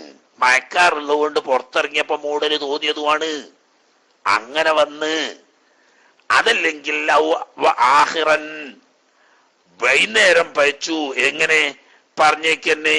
നല്ല മൂടല് കാണാനുണ്ട്, ഇനി മഗ്‌രിബ് ബാങ്ക് കൊടുക്കാതെ കൂല, സമയം ഒരുപാടായല്ലോ. വാച്ചെടുത്ത് നോക്കുമ്പോ ശരിക്ക് 6:10 ആയിന്. 6:10 അപ്പോ മൊബൈൽ നോക്കി, അതിലും 6:10 ആയിന്. ചുമരുമ്പോ ക്ലോക്ക് ഉണ്ട്, അതില് നോക്കി, അതിലും 6:10 ആയിന്. 6:06 മഗ്‌രിബാകുന്ന കാല, ഇപ്പൊ ഇവിടെ 6:10 നല്ല ഇരുട്ടും തോന്നുന്നുണ്ട്. അങ്ങനെ ഉണ്ടോ ബിസ്മിയും കൂട്ടിയിട്ട് നോമ്പ് തുറന്ന് ഭക്ഷണം ഇങ്ങനെ കഴിച്ചുകൊണ്ടിരിക്കുന്നതിന്റെ ഇടയിലുണ്ട് പള്ളിക്കെന്ന് ബാങ്ക് കൊടുക്കണ്. ആഖിറം എന്ന് പറഞ്ഞതിന്റെ അർത്ഥ പലൂരെപ്പ പറയുന്നത്, നിങ്ങൾ കേട്ടോളി. അവലൻ ഞാൻ ആദ്യത്തിൽ പറഞ്ഞ അതാണ് ഫജ്റിന്റെ സമയത്ത്, ഫജ്റിന്റെ മുമ്പ് പറഞ്ഞു. ആഖിറം എന്ന് പറഞ്ഞതാണ് മഗ്‌രിബിന്റെ തൊട്ട് മുമ്പ്. അതിന്റെ വിശദീകരണം തന്നെ ഇപ്പൊ ഈ പറയണോക്കെ. അങ്ങനെ ഇജ്തിഹാദ് കൊണ്ട് ഭക്ഷണം കഴിച്ചു. അത്താഴത്തിന്റെ അവിടെ രാത്രി ബാക്കിയുണ്ട് എന്ന് ഇജ്തിഹാദ് കൊണ്ട് വന്ന് കിട്ടി. അങ്ങനെ ഓൻ ഭക്ഷണം കഴിച്ചു. ആഖിറിൽ എന്ന് പറഞ്ഞാൽ മഗ്‌രിബിന്റെ സമയത്ത് ഇജ്തിഹാദ് കൊണ്ട് ഉറൂബായിന്ന് വന്ന് കിട്ടി, നോമ്പ് തുറന്നു. ഫബാന, പിന്നെ ബോധ്യപ്പെട്ടു അന്നഹു അകല നഹാറൻ, രണ്ടോർത്തിയിലും പകലാണ് ഭക്ഷണം കഴിച്ചത്. രണ്ടോർത്തിയിലും പകലാണ് ഭക്ഷണം കഴിച്ചത് എന്ന് പറഞ്ഞാൽ അവല് പറഞ്ഞാൽ രാത്രി ബാക്കിയുണ്ട് എന്ന് കരുതിക്കാണ്ടാണ് ഭക്ഷണം കഴിക്കാൻ തുടങ്ങിയത്.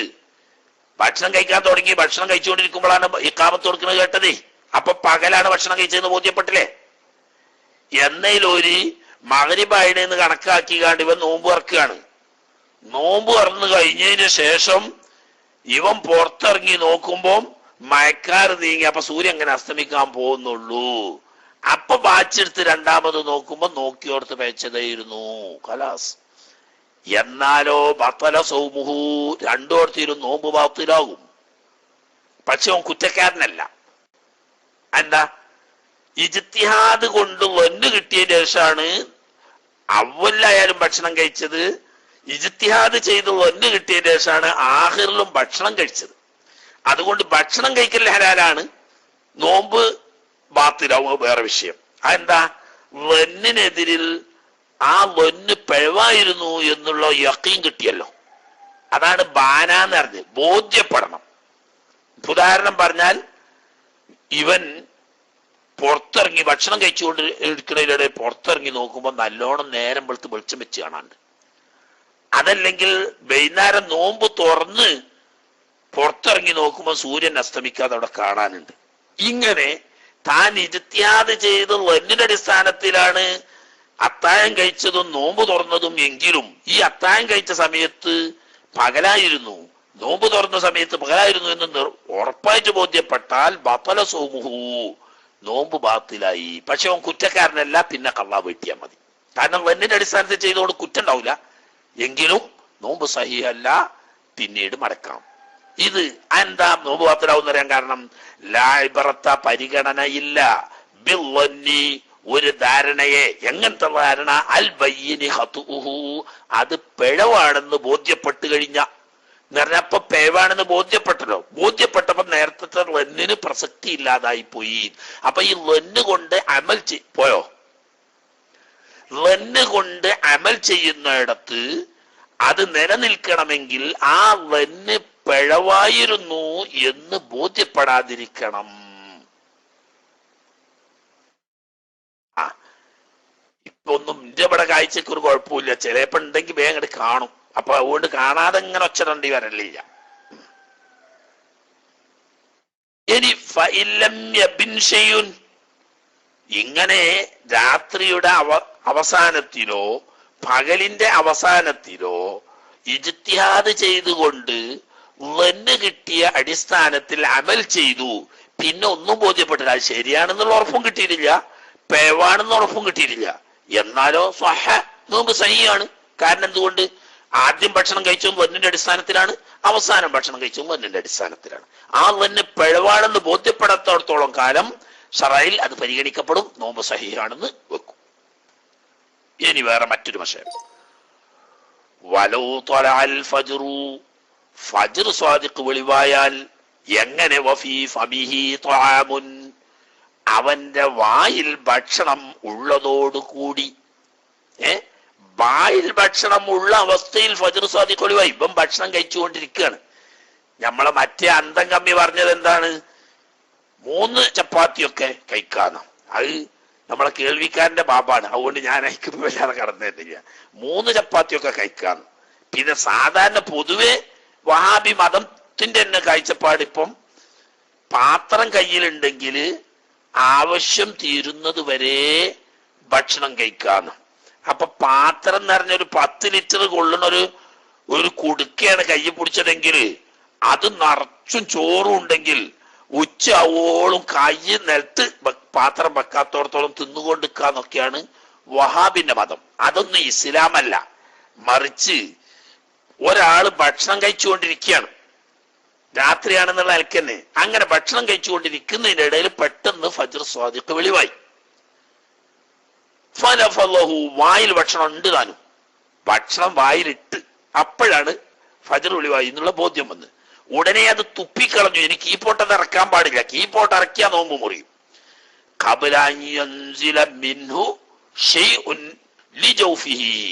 ആ ഭക്ഷണത്തിൽ നിന്ന് ഒന്നും ഉള്ളിലേക്ക് കീപ്പോട്ട് ഇറങ്ങുന്നതിന് മുമ്പ് ഉടനെ അത് തുപ്പിക്കളഞ്ഞാൽ സ്വഹ സൗമുഹു, അവന്റെ നോമ്പ് സഹിഹാണ്. കാരണം എന്താ?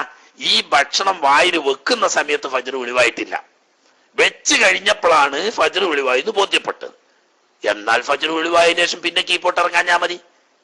ഖുർആനിൽ അല്ലാഹു സുബ്ഹാനഹു വ തആല അങ്ങനെയാ പറഞ്ഞ, എന്താണ് തബയ്യന ലക്കുമുൽ ഖൈത്തുൽ അബീദു മിനൽ ഖൈത്തിൽ അസ്വദി മിനൽ ഫജ്രീന. ഫജ്റാവുന്ന വെള്ളരേഖ രാത്രിയാവുന്ന കറുപ്പ് രേഖയിൽ നിന്നിട്ട് ബയാനാവുന്നത് വരെ കഴിച്ചൊളിയുന്ന ആ ഫജ്റായി എന്ന് ബോധ്യപ്പെട്ടാൽ ആ സെക്കൻഡ് കൊണ്ട് നിർത്തണം. അപ്പൊ വായിലുള്ളത് പിന്നെ കീപ്പോട്ട് ഇറക്കിയാൽ ബാത്തിലാവും. 3 ചപ്പാത്തി നിന്നല്ല, കയ്യിലുള്ളത് ആവശ്യം കഴിയുന്നത് വരെ കയ്യെ പിടിച്ച് തിന്നുമല്ല, ഉടനെ വായിലുള്ളത് തുപ്പിക്കളയണം. അതിന് കീപ്പോട്ട് ഇറങ്ങിയാൽ നോമ്പ് മുറിയും. വക്കതായി ഭക്ഷണം കഴിക്കുന്നത് പോലെ തന്നെ ലൗകാന ഒരു വ്യക്തി ആയിരുന്നാൽ മുജാമിഅൻ അവൻ ലൈംഗിക ബന്ധത്തിൽ ഏർപ്പെട്ടുകൊണ്ടിരിക്കുകയാണ്, രാത്രിയാണെന്നുള്ളതിനനുസരിച്ച് ഭാര്യയുമായി ശാരീരിക ബന്ധത്തിൽ ഏർപ്പെട്ടുകൊണ്ടിരിക്കുകയാണ്. എപ്പോഴാണത്? ഫജ്ർ വെളിവാകാൻ തുടങ്ങുന്ന സമയത്ത്, അതായത് ഫജ്ർ വെളിവാകുന്നു എന്ന് ബോധ്യപ്പെട്ടു. ഫിൽഹാലി ഉടനെ തന്നെ അവൻ ആ ലൈംഗിക ബന്ധത്തിൽ നിന്നിട്ട് പിന്മാറി എന്ന് പറഞ്ഞാൽ ഈ അഖബത്തുലുഹി ഉടനെ ഫജ്ർ വെളിവായി എന്ന് ബോധ്യപ്പെട്ട ആ സെക്കൻഡിൽ തന്നെ പിന്മാറി. എന്നാൽ ഫലാഫ്തിറു അതുകൊണ്ടും നോമ്പ് മുറിയില്ല. ഭക്ഷണം കഴിച്ചുകൊണ്ടിരിക്കുകയാണ്, അങ്ങനെ വായിൽ ഭക്ഷണം ഇട്ട സമയത്താണ് ഫജ്റായി എന്ന് ബോധ്യപ്പെട്ടത്, എന്നാൽ അത് കണ്ട് തുപ്പിക്കളഞ്ഞാൽ മതി. ഇതുവരെയുള്ള ഒക്കെ അഫ്വാണ്, കാരണം രാത്രി തന്നെയാണ്. ഫജ്റായി എന്ന് ബോധ്യപ്പെട്ട ഉടനെ നിർത്തിയാൽ മതി, അതിൽ കീഴ്പ്പെട്ടിറങ്ങരുത്. എന്നതുപോലെ തന്നെ ശാരീരിക ബന്ധത്തിൽ ഏർപ്പെട്ടുകൊണ്ടിരിക്കുന്നതിനിടയിൽ ഫജ്ർ വെളിവായാൽ അപ്പോൾ അതിൽ നിന്നിട്ട് പിന്മാറി, എന്നാൽ അവന്റെ നോമ്പിന് കുഴപ്പമൊന്നുമില്ല. വൈനൻസല സംഗതി ലൈംഗിക ബന്ധത്തിൽ ഏർപ്പെട്ടുകൊണ്ടിരിക്കുന്നതിന്റെ ഇടയിലാണ് സംഗതി പെട്ടെന്ന് നിർത്തിവെച്ചത്. അങ്ങനെ അനന്തരം സ്ഖലനം സംഭവിച്ചു. ഉടനെ ബന്ധത്തിൽ നിന്നിട്ട് പിന്മാറി, എങ്കിലും അതിനുശേഷം തുടർന്ന് സ്ഖലനമുണ്ടായി, എന്നാൽ നോമ്പ് മുറിയിലാണ്. കാരണം എന്താ? ഹലാലായ ബന്ധപ്പെടലിലാണ് ഈ സ്ഖലനം സംഭവിച്ചത് എന്നതുകൊണ്ട് നോമ്പ് മുറിയില്ല. എന്തുകൊണ്ട്? ഈ സംയോഗത്തിൽ നിന്ന് പിന്മാറുക എന്നത് തെർക്കുൽ ഇൽജിമായി വിരോധിക്കപ്പെട്ട സംയോഗത്തെ വെടിയലാണല്ലോ. വെടിയൽ കൊണ്ടിട്ട് നോമ്പ് മുറിയില്ല, ചെയ്യൽ കൊണ്ടിട്ടാണ് നോമ്പ് മുറി. അപ്പൊ അതിന് ഫജ്റായ ശേഷം പിന്നെ സംയോഗം ചെയ്തിട്ടില്ല, പിന്നെ അതിൽ നിന്നിട്ട് പിന്മാറുകയാണ് ചെയ്തത്. അതേ സമയത്ത് ഏതായാലും തുടങ്ങിയില്ല, ഞാങ്ങോട്ട് മുയ്മനാക്കാന്ന് വെച്ചാലോ, ഫജ്റായെന്ന് ബോധ്യപ്പെട്ട ഉടനെ അവൻ അതിൽ നിന്നിട്ട് പിന്മാറിയില്ല എങ്കിൽ ഏതായാലും തുടങ്ങിയതാണ്, പൂർത്തിയായിക്കോട്ടെ എന്ന് വെച്ചു.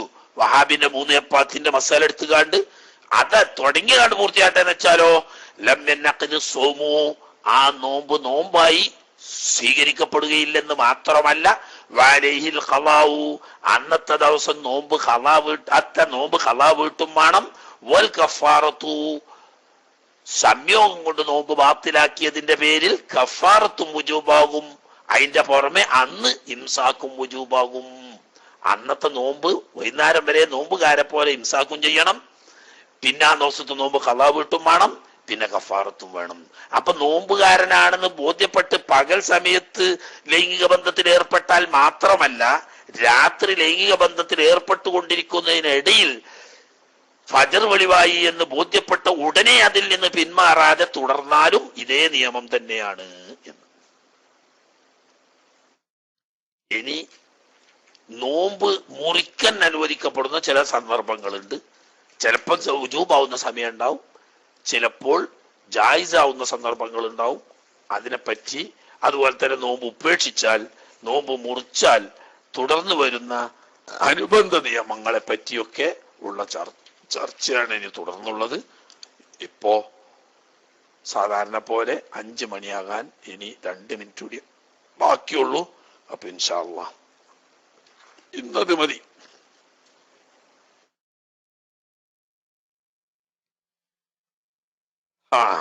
ഞാനൊരു ആർക്കെങ്കിലും എന്തെങ്കിലും കുറച്ച് സമയം, എന്തെങ്കിലും സംശയമൊക്കെ ഉണ്ടെങ്കിൽ ചോദിക്കാനും വേണ്ടേ കുറച്ച് സമയം. കീച്ചീരിയൊക്കെ ഇപ്പൊ നിക്കാരം കഴിഞ്ഞ് വന്നിട്ടുണ്ടാവും എന്ന് വിചാരിക്കുക അല്ലേ. 5 മണിയാകുമ്പോ നിങ്ങൾ അവിടെ 4 മണിയായിട്ടുണ്ടാവുള്ളൂ. അപ്പൊ നിക്കാരം കഴിഞ്ഞിട്ടുണ്ടാവില്ല, നിസ്കാരം തുടങ്ങണ ടൈമേ ആയിട്ടുണ്ടാവുള്ളൂ. അതന്നെ. ഇപ്പൊ എന്നാ എല്ലാത്തവരും ഉസ്താദന്മാര് നിസ്കരിച്ചണോര് UAE നിസ്കരിക്കണോലുണ്ടാവും, അവരെല്ലാത്തവരാരെങ്കിലും സംശയം ചോദിക്കാനുള്ളവരുണ്ടെങ്കിൽ ആണോ UK ഉണ്ട് പ്രത്യക്ഷപ്പെട്ടു. ഓർക്ക് ഇപ്പൊ അസറിന്റെ സമയമൊന്നുമല്ല. ഇപ്പൊ എന്ത് സമയമാണ് UK എന്നുള്ളത് ഓർക്ക് തന്നെ അറിയുള്ളൂ. ഏതായാലും ആട്ടെ, കുറച്ച് സമയം ഞാൻ എന്തെങ്കിലും സംശയ നിവാരണമായിട്ടൊക്കെ പോകാം. അള്ളാഹു സുബ്ഹാനഹു വ തആല കബൂലാക്കുമാറാകട്ടെ. ചോദ്യകർത്താക്കൾക്ക് വേണ്ടി മൈക്ക് കൈമാറുന്നു. ദുആ വസിയത്തോടെ അസ്സലാമു അലൈക്കും.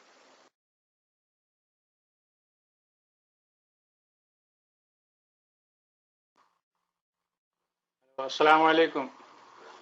എന്റെ ചോദ്യം, ഈ കുട്ടികളെയും കൊണ്ട് ഉംറക്ക് പോകുന്ന സമയത്ത് ചെറിയ കുട്ടികൾ 7 വയസ്സായ കുട്ടിയും ഒരു 4 വയസ്സായ കുട്ടിനെയും കൊണ്ട് ഉംറക്ക് പോകുമ്പോൾ നമ്മള് പിന്നെ മീക്കാത്തുനിന്ന് ഇഹ്റാം ചെയ്താണല്ലോ പോവുക. അപ്പൊ കുട്ടികളെ അങ്ങനെ ഇഹ്റാം ചെയ്യിക്കേണ്ടിയുണ്ടോ മീക്കാത്തുനിന്ന് തന്നെ?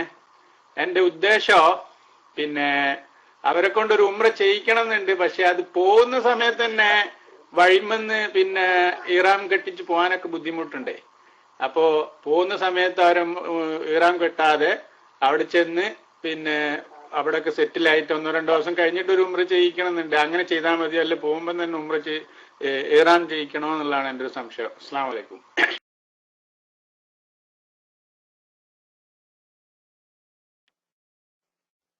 വലൈക്കും അസ്സലാം. പോകുമ്പോ കുട്ടികൾക്ക് ഏതായാലും ഒരു ഉംറ ചെയ്യിക്കണം എന്ന് ഉദ്ദേശമുണ്ടെങ്കിൽ മുതിർന്നവർ മീഖാത്തിൽ വെച്ച് ഇഹ്റാം ചെയ്യൽ വുജൂബായതുപോലെ അങ്ങനെ ഇഹ്റാം ചെയ്യിക്കാൻ ഉദ്ദേശമുള്ള കുട്ടികളെയും മീഖാത്തിൽ നിന്ന് ഇഹ്റാം ചെയ്യിക്കൽ വുജൂബാണ്. അതില്ലാതെ മക്ക ഷരീഫിലെത്തി നിങ്ങളെ തവാഫും സയ്യൊക്കെ കഴിഞ്ഞു 2 ദിവസം റെസ്റ്റൊക്കെ എടുത്തു, പിന്നെ മക്ക ഷരീഫിൽ നിന്നിട്ട് തന്നൈമിൽ പോയിട്ടോ ജെറാനയിൽ പോയിട്ടോ മറ്റോ ഇഹ്റാം ചെയ്ത് വരുന്ന കൂട്ടത്തിൽ അവർക്ക് ഇഹ്റാം ചെയ്യിച്ചാൽ നേരത്തെ ഈ ഉദ്ദേശം ഉള്ളത് കൊണ്ട് മീഖാത്തിൽ നിന്ന് ഇഹ്റാം ചെയ്തില്ല എന്ന കുറ്റം വരും. അതിന്റെ പുറമെ മീഖാത്ത് നഷ്ടപ്പെട്ടതിന്റെ പേരിൽ ഫിദിയ കൊടുക്കൽ വുജൂബാവുകയും ചെയ്യും. അല്ലെങ്കിൽ പിന്നെ സൗകര്യം കിട്ടുമ്പോൾ മദീനത്ത് പോയി പോരുമ്പോൾ ഇഹ്റാം ചെയ്ത് പോന്നൊക്കെയാണെങ്കിൽ കുഴപ്പമില്ല. അല്ലാതെ മക്കയിൽ താമസിച്ചുകൊണ്ട് ഈ ഹജ്ജിന്റെ മീഖാത്തുകളാവുന്ന പുറമേ നിന്ന് വരുന്നവർ ഇഹ്റാം ചെയ്യേണ്ട മീഖാത്തിലേക്ക് പോകാതെ മക്ക ഷരീഫിൽ വെച്ചിട്ട് തന്നൈമിലോ മറ്റോ ഒക്കെ പോയിട്ട് ഇഹ്റാം ചെയ്തു പോരുന്ന അവസരത്തിൽ അവർക്ക് ഇഹ്റാം ചെയ്യിക്കുകയാണ് ചെയ്തതെങ്കിൽ മീഖാത്ത് നഷ്ടപ്പെടും. അത് തെറ്റാണെന്ന് മാത്രമല്ല, അതിന്റെ പുറമെ ഫിദിയയും വേണ്ടി വരും. ആ വിഷയത്തിൽ കുട്ടികളെന്നോ വലിയവരെന്നോ വ്യത്യാസം ഇല്ല.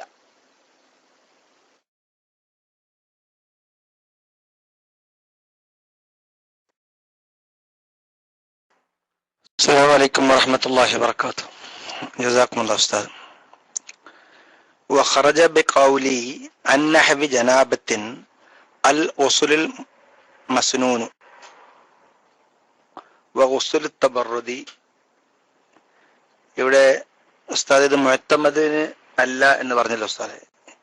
ചില ആൾക്കാർ ഇവിടെ അൽ ഗുസ്ലുൽ മസ്നൂനു എന്ന് പറഞ്ഞാൽ സാധാരണ നമ്മൾ റമളാൻ മാസത്തിൽ സ്വബി നിസ്കരിച്ചൊക്കെ ഉറങ്ങി ഒരു കുളിച്ച് എഴുന്നേറ്റ് പോകുന്ന ഒരു പരിപാടി ഉണ്ടായിരുന്നു. അതിന് സമ്പ്രദായ കുളി എന്നാണ് പറയുന്നത്. അപ്പോൾ ഇവിടെ സുന്നത്തായ കുളിയല്ല, ഇത് സമ്പ്രദായ കുളി. നേരത്തെ തബറുദിനെ കുറിച്ച് പറഞ്ഞതുപോലെ തണുപ്പിക്കാനുള്ളത് പോലെ ചില ആൾക്കാർ സ്വബി നിസ്കരിച്ച് കിടന്നുറങ്ങിപ്പോകുന്ന കുളിയാണ് എന്ന് അർത്ഥം വെക്കുന്നു ഉസ്താദെ.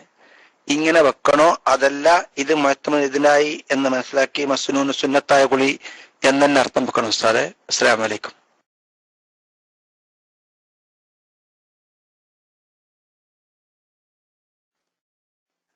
കുളി എനിക്കറിയില്ല, ഞാൻ ആദ്യം കേൾക്കാനൂരെ.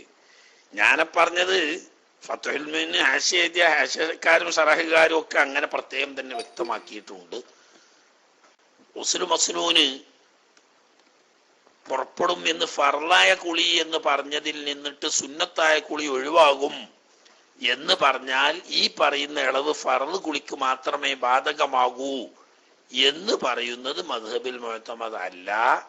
മത്ലൂബ് അല്ലെങ്കിൽ മത്ലൂബ് അല്ലാത്തത് മത്ലൂബ് എന്നിങ്ങനെ വേർതിരിക്കുകയാണ് വേണ്ടത് എന്ന് പറയുകയും അത് വിശദമായി തന്നെ വിശദീകരിക്കുകയും ചെയ്തിട്ടുണ്ട്. ആ അടിസ്ഥാനത്തിൽ തന്നെയാണ് ഞാൻ മസ്നൂനിന് മഅറൂഫായ പ്രസിദ്ധമായ അർത്ഥം സുന്നത്താക്കപ്പെട്ട കുളികൾ എന്ന് പറഞ്ഞത്. അങ്ങനെയാണ് ഹാഷിയക്കാർക്കൊക്കെ മനസ്സിലായത്.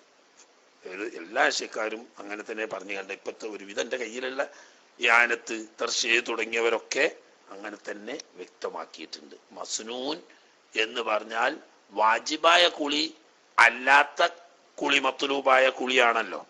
അതുകൊണ്ട് അത് കായികക്കെതിരാണ് എന്ന് വരെ ആശയക്കാരൊക്കെ ബയാൻ ചെയ്തിട്ടുണ്ട്. അല്ലാതെ അങ്ങനെ ഒരു മറ്റേ നിങ്ങൾ പറഞ്ഞ ആ ഒരു കുളി ഞാൻ ഇപ്പം ആദ്യം കേൾക്കുകയാണ്. ഞങ്ങൾക്ക് ഇവിടെ ഒന്നും ഉസ്താദന്മാരങ്ങനെ പറഞ്ഞു തന്നതായിട്ടുള്ള അറിവും എൻ്റെ അടുക്കലില്ല.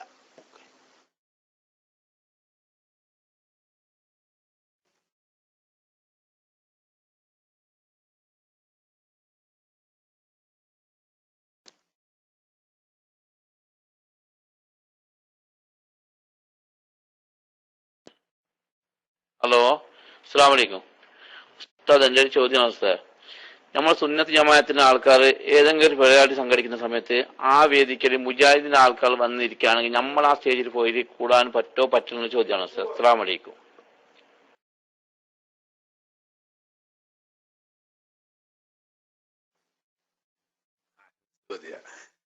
സുന്നത്ത് ജമാഅത്തിന്റെ ആളുകൾ സംഘടിപ്പിച്ച പരിപാടിയിൽ അത് കേൾക്കാനും കാര്യങ്ങൾ മനസ്സിലാക്കാനും ചിലപ്പോൾ സംശയം തീർക്കാനും ഒക്കെ വേണ്ടിയിട്ട് സുന്നികളല്ലാത്തവർ വന്ന് ഇരുന്നിട്ടുണ്ടെങ്കിൽ അവിടെ നമ്മൾ പോണേന് എന്താ? അല്ലെങ്കിൽ ഇപ്പൊ നമ്മളെ ക്ലാസ് തന്നെ ഇപ്പം നമ്മൾ പിരിച്ചിട്ട് പോകേണ്ടി വരൂലേ? നമ്മളിവിടെ SGVയിൽ ക്ലാസ് എടുക്കുന്ന സമയത്ത് ഈ ക്ലാസ് കേൾക്കാൻ വേണ്ടി വന്നിരിക്കുന്ന നമ്മളെ അൻവർ അഹമ്മദ് തുടങ്ങിയ പല മുജാഹിദീങ്ങളും സ്വന്തം പേരിലും അല്ലാത്ത പല മുജാഹിദീങ്ങളും കുപ്പായം മാറ്റിയിട്ടും ഒക്കെ വന്ന് കേട്ടു ഉത്തരക്കുണ്ട് എന്നുള്ളത് നമുക്കറിയാം. എന്ന് വെച്ചിട്ട് ഇപ്പൊ നമ്മൾ ക്ലാസ് നിന്ന് ഒഴിഞ്ഞു പോവുക? അവരെ ക്ലാസ്ക്ക് നമ്മൾ അങ്ങോട്ട് പോയി കുത്തിരുന്ന് നമ്മള് അവരുടെ ഈ ഫിത്ന ഫസാദ് കേട്ടിട്ട് നമ്മളെ അഖീദ കേടുവരുത്തണ്ടാന്ന്. അതേ സമയത്ത് ദീനിന്റെ ഹക്കായ വഴി പറഞ്ഞു കൊടുക്കാൻ വേണ്ടി സുന്നത്ത് ജമാഅത്ത് സംഘടിപ്പിച്ച പരിപാടിയാണെങ്കിൽ ആ കാര്യങ്ങളും വന്നോട്ടെ, ആർക്കെങ്കിലും സത്യം ഒരാൾക്കെങ്കിലും മനസ്സിലായിക്കോളുമല്ലോ.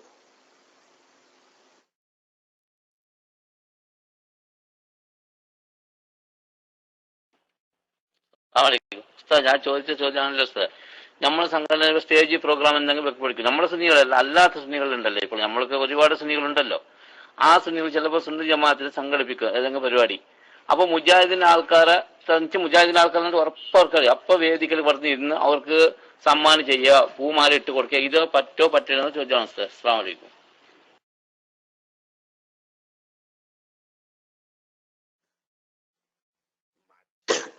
മറ്റുള്ളവർ ചെയ്യുന്നതിനെ പറ്റി നമ്മൾ പറഞ്ഞിട്ട് എന്താ? ഓരോട് ചോദിച്ചു നോക്കാന്നല്ലാതെ ഓൽക്കൊരു ക്ലാസ് റൂം ഉണ്ടല്ലോ ഇവിടെ. ഇവിടെ SK വിഭാഗത്തിനൊരു ക്ലാസ് റൂം ഉണ്ട്. നിങ്ങൾ അവിടെ ചോദിച്ചു നോക്കി ആ മസാല. അതല്ലെങ്കിൽ സംസ്ഥാനക്കാർക്ക് ഒരു ക്ലാസ് റൂം ഉണ്ട്, അവിടെ ചോദിച്ചു നോക്കിയാൽ അറിയാം ഓല് പറയാനുള്ളത്. നമ്മള് പറയുന്നത് നമ്മളെ മസാലകളാണ്, നമ്മളെ ഇതുമായിട്ട് ബന്ധപ്പെട്ട്. അത് അവിടെ ചോദിക്കലാന്നല്ലേ. SKക്കാരോട് ചോദിച്ചു നോക്കുക. നിങ്ങളെ സുന്നികൾ തന്നെയാണല്ലോ നമ്മളും നിങ്ങളും ഒക്കെ. അപ്പൊ നിങ്ങൾ സുന്നികളായ നിങ്ങൾ സംഘടിപ്പിക്കുന്ന പരിപാടി, സുന്നി പരിപാടി എന്ന പേരിൽ സംഘടിപ്പിക്കുന്ന പരിപാടികളിൽ അറിയപ്പെട്ട മുജാഹിദുകളെയും മറ്റു പലരെയും പങ്കെടുപ്പിക്കുന്നുണ്ടല്ലോ. അത് ശരിയാണോ?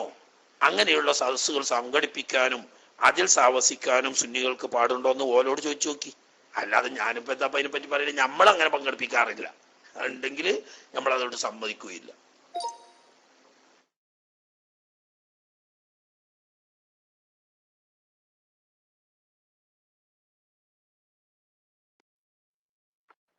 അസ്സലാമു അലൈക്കും വറഹ്മത്തുള്ളാഹി വബറകാതുഹു. മറ്റേവര് രണ്ടുപേരും എടുത്തില്ല, അതുകൊണ്ട് എടുത്താണ് ഉസ്താദെ എനിക്ക് ചോദിക്കാനുള്ളത്, നമ്മുടെ ദീനില് നുണ രണ്ട് തരമുണ്ട്. കുറ്റം കിട്ടുന്ന നുണയും കുറ്റം കിട്ടാത്ത നുണയും, അങ്ങനെ രണ്ട് നുണയുണ്ടോ? അതെല്ലാ നുണക്കും കുറ്റം ഒന്ന് തന്നെയാണോ എന്നാണ് ഞാൻ ചോദിക്കുന്നത്. ചോദിക്കാൻ കാരണം ഒരാളെന്റെ അടുത്ത് കുറച്ചു നാൾ മുമ്പ് ചോദിച്ചൊരു സംശയമാണ്. അതായത് ഇപ്പൊ പിള്ളേരോട് ചില കാര്യങ്ങളിൽ നുണ പറയാറുണ്ട്. അതായത് അവരുടെ നന്മയ്ക്ക് വേണ്ടി, അല്ലെങ്കിൽ അവരൊരു തെറ്റായ കാര്യങ്ങളിലേക്ക് പോകാതിരിക്കാൻ വേണ്ടി, അല്ലെങ്കിൽ വേറൊരാൾക്കൊരു ഉപദ്രവം അല്ലെങ്കിൽ ഒരു വിഷമം ഉണ്ടാകാതിരിക്കാൻ വേണ്ടിയിട്ട് നുണ പറയാറുണ്ട്. അപ്പൊ ഇത്തരം നുണകൾക്കും നുണ പറഞ്ഞതിന്റെ കുറ്റം തന്നെ കിട്ടുമോ? അത് രണ്ട് തരം നുണയുണ്ടോ എന്നാണ് എനിക്കറിയേണ്ടത്. മൈക്ക് റിലീസ് ചെയ്യുന്നു. അസ്സലാമു അലൈക്കും വറഹ്മത്തുള്ളാഹി വബറകാതുഹു.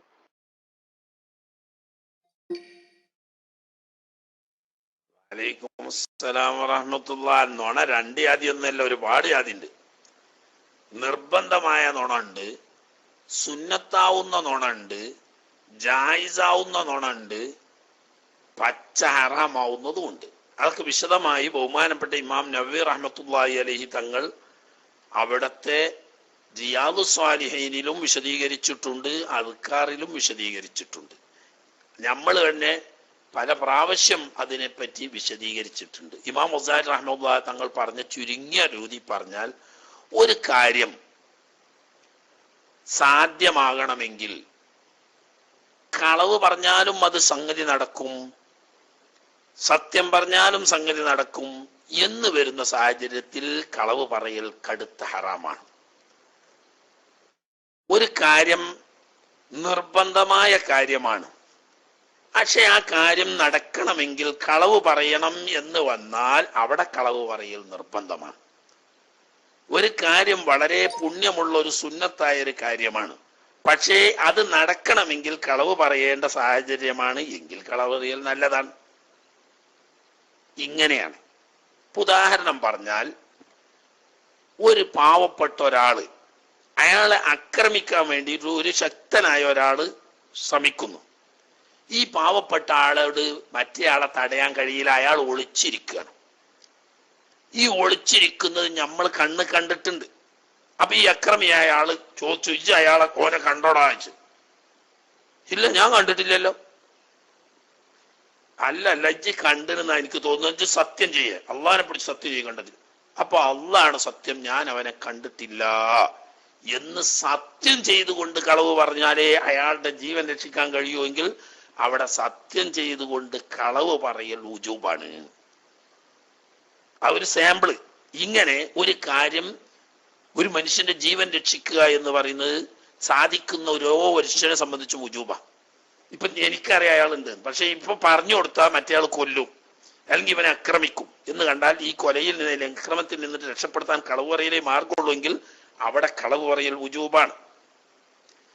കുടുംബപരമായ ഒരു പ്രശ്നം പരിഹരിക്കാൻ, അല്ലെങ്കിൽ രണ്ടാളുകൾ തമ്മിൽ തെറ്റി നിൽക്കുന്നു, അവർക്കിടയിൽ മസ്ലഹത്ത് ഉണ്ടാക്കാൻ കളവ് പറയേണ്ടി വന്നാൽ അത് പുണ്യപ്പെട്ട സുന്നത്താണ്. ഉദാഹരണം പറഞ്ഞാൽ, രണ്ടാള് തമ്മിൽ ഭയങ്കര ശത്രുതയിലാണ്, കണ്ടാ കൊല്ലണം എന്നരുതി നടക്കുകയാണ്. അപ്പൊ അതിന്റെ ഇടയിൽ ഒരു മസ്ലഹത്ത് ഉണ്ടാക്കണം എന്നരുതി ഒരാൾ മെനക്കെട്ടു. അയാൾ എന്തു പറഞ്ഞു? ഒരുത്തിന്റെ അടുത്ത് ചെന്നുകൊണ്ട് സലാമൊക്കെ പറഞ്ഞിട്ട്, അല്ല എന്താ അപ്പൊ എൻ്റെ ഒക്കെ വർത്താനം, അല്ല എങ്ങനെ ഒരാളുണ്ടല്ലോ, ഓനെ പറ്റിയിട്ട് എന്റെ അഭിപ്രായം എന്താ? അപ്പോല്ലാത്ത കുറെ ചീത്തയും കുറ്റും കുറവും ഒക്കെ പറഞ്ഞു. ഒക്കെ കേട്ടതിന് ശേഷം പറഞ്ഞു, ചങ്ങായെ ഇജ്ജ് അങ്ങനെയൊക്കെ പറയുന്നുണ്ടെങ്കിൽ എന്നെ പറ്റി അങ്ങനെയൊന്നുമല്ല പറഞ്ഞ്, ഓനെ എനിക്കറിയാം, ഓൻ എന്നെ പറ്റിയിട്ട് വലിയ നല്ല അഭിപ്രായം പറഞ്ഞു, ഇജ്ജുമായിട്ട് തെറ്റി നിൽക്കുന്നതിൽ വലിയ വിഷമമുണ്ടെന്നും, അങ്ങനെ എന്തോ ഒരു സംഭവിച്ചു പോയത് അവന്റെ അടുത്തൊരു അബദ്ധം പറ്റിയതാണെന്നൊക്കെ പറഞ്ഞ് അവന് സംഗതി മനസ്സാൽ വലിയ സങ്കടവും വിഷമവും ഉണ്ട് എന്ന് സംഗതി പൊള്ളു പറഞ്ഞതാണ്. അപ്പൊ ഇവന്റെ മനസ്സിലെ ചൂട് കുറഞ്ഞു. ഓൻ അങ്ങനെയാണോ? തൽക്കാലം ഒന്നും പറഞ്ഞില്ല. അത് കഴിഞ്ഞിട്ട് മറ്റോന്റെ അടുത്ത് പോയി ചെന്ന് സലാമൊക്കെ പറഞ്ഞു, വിവരം പറഞ്ഞു, ഇജ്ജ് ഇങ്ങനെ ആയിട്ട് എന്താണ് പറഞ്ഞു. ഓനെ പോലത്തെ അമുക്ക് പിടിച്ച നസ്ക് ലോകത്തുണ്ടോ? കുറെ കുറ്റങ്ങളൊക്കെ പറഞ്ഞു. ഒക്കെ കേട്ടതിന് ശേഷം പറഞ്ഞു, എന്നാലേ ഇജ്ജാ വിചാരിച്ചേക്കൊന്നുമല്ല, ഓനെടുക്കല് സംഗതികൾ തമ്മിൽ ചെറിയ പ്രശ്നം ഉണ്ടായി എന്നുള്ള സത്യമാണ്, പക്ഷെ ഓനയിൽ ഭയങ്കര സങ്കടത്തിലാണ്, വേണ്ടിയില്ലേ ഇനി ഇജ്ജ് വെച്ച് എങ്ങനെയെങ്കിലും നന്നായി തീരണം എന്ന അഭിപ്രായമുണ്ട് എന്നൊക്കെ പറഞ്ഞ് രണ്ടു പുറത്തും പൊള്ളു അറിഞ്ഞിട്ട് ഇവർ തമ്മിൽ അടുപ്പിക്കുക. അങ്ങനെ അടുപ്പിച്ച് കൊണ്ടുവന്ന് ഈ രണ്ടാളുകൾ തമ്മിലുള്ള കുഴപ്പം തീർത്ത് മസ്ലഹത്താക്കുക. അത് പുണ്യപ്പെട്ട കാര്യമാണ്, കൂലിട്ടും. രണ്ടോർത്ത് പറഞ്ഞും കളവാണ്, പക്ഷേ കൂലിട്ടും. എന്നതുപോലെ ഭാര്യയും ഭർത്താവും തമ്മിൽ സ്നേഹം ബന്ധം ഊട്ടിയുറപ്പിക്കാൻ വേണ്ടിയിട്ട് ചില, ഉദാഹരണം പറഞ്ഞാൽ, ഭാര്യ നാട്ടിലും നിങ്ങൾ ഗൾഫിലുമാണ് ഊട്ടിക്കോളി, അപ്പോ ഓൾക്കളോട് എന്തോ ഒരു അകൽച്ച ഓക്ക് നിങ്ങളോടുണ്ട്. അതിൻ്റെ ഇടക്ക് വിളിച്ചവൻ പറയാ, നോക്കിയാ ഞാൻ ഇവിടെ എത്ര കിലോമീറ്റർ ദൂരെയാണെങ്കിലും കണ്ണാണ് ചിമ്പ്യാജിന്റെ ഒപ്പ ഉറക്കത്ത് കാണാത്ത ഒരു ദിവസവും ഇല്ല. അപ്പൊ ഓക്ക് മനസ്സിൽ തോന്നില്ല, മൂപ്പർക്ക് എന്നോട് നല്ല സ്നേഹം തന്നെ. അപ്പൊ ഇവക്കുള്ള അകൽച്ച മാറി ഇവനോട് നല്ല സംഗതി ഉണ്ടായവളെ കണ്ടിട്ടില്ല എന്ന് മാത്രമല്ല, കണ്ട അന്ന് ഭൂതത്തിനെ കണ്ടേക്ക് പേടിയാവന്, പക്ഷെ എന്നാലും അവിടെ പറഞ്ഞിടുകയാണ്. അങ്ങനെ ഭാര്യ ഭർത്താക്കന്മാര് തമ്മിലുള്ള സ്നേഹബന്ധം ഊട്ടിയുറപ്പിക്കാൻ, തമ്മിൽ തെറ്റി നിൽക്കുന്നവർ തമ്മിൽ സുൽഹുണ്ടാക്കാൻ, ഇങ്ങനെയുള്ള കാര്യത്തിനൊക്കെ വേണ്ടിയിട്ട് കളവേറിയല് പുണ്യപ്പെട്ട കൂലി എത്തുന്ന കാര്യമാണ്. ഇനി ജായിസായ കാര്യം സാധിക്കാൻ കളവ് പറഞ്ഞാലേ സാധിക്കൂ എന്ന് കണ്ടാൽ അത് വേണ്ടി വന്നാൽ കളവ് പറയും ജായിസാണ്. അപ്പൊ അത് വിശദമായി പറഞ്ഞ വിഷയത്തിന്റെ മട്ടം പോലെയാണ്. എല്ലാ കളവും ഒരു രീതിയിൽ അല്ല. കളവ് പറയുന്നതിൽ എന്തുണ്ട്? കടുത്ത ഹറാമായതുണ്ട്, അതോടുകൂടി ജായിസായതുണ്ട്, സുന്നത്തായതുണ്ട്, വുജൂബായതുണ്ട്. ഓക്കെ.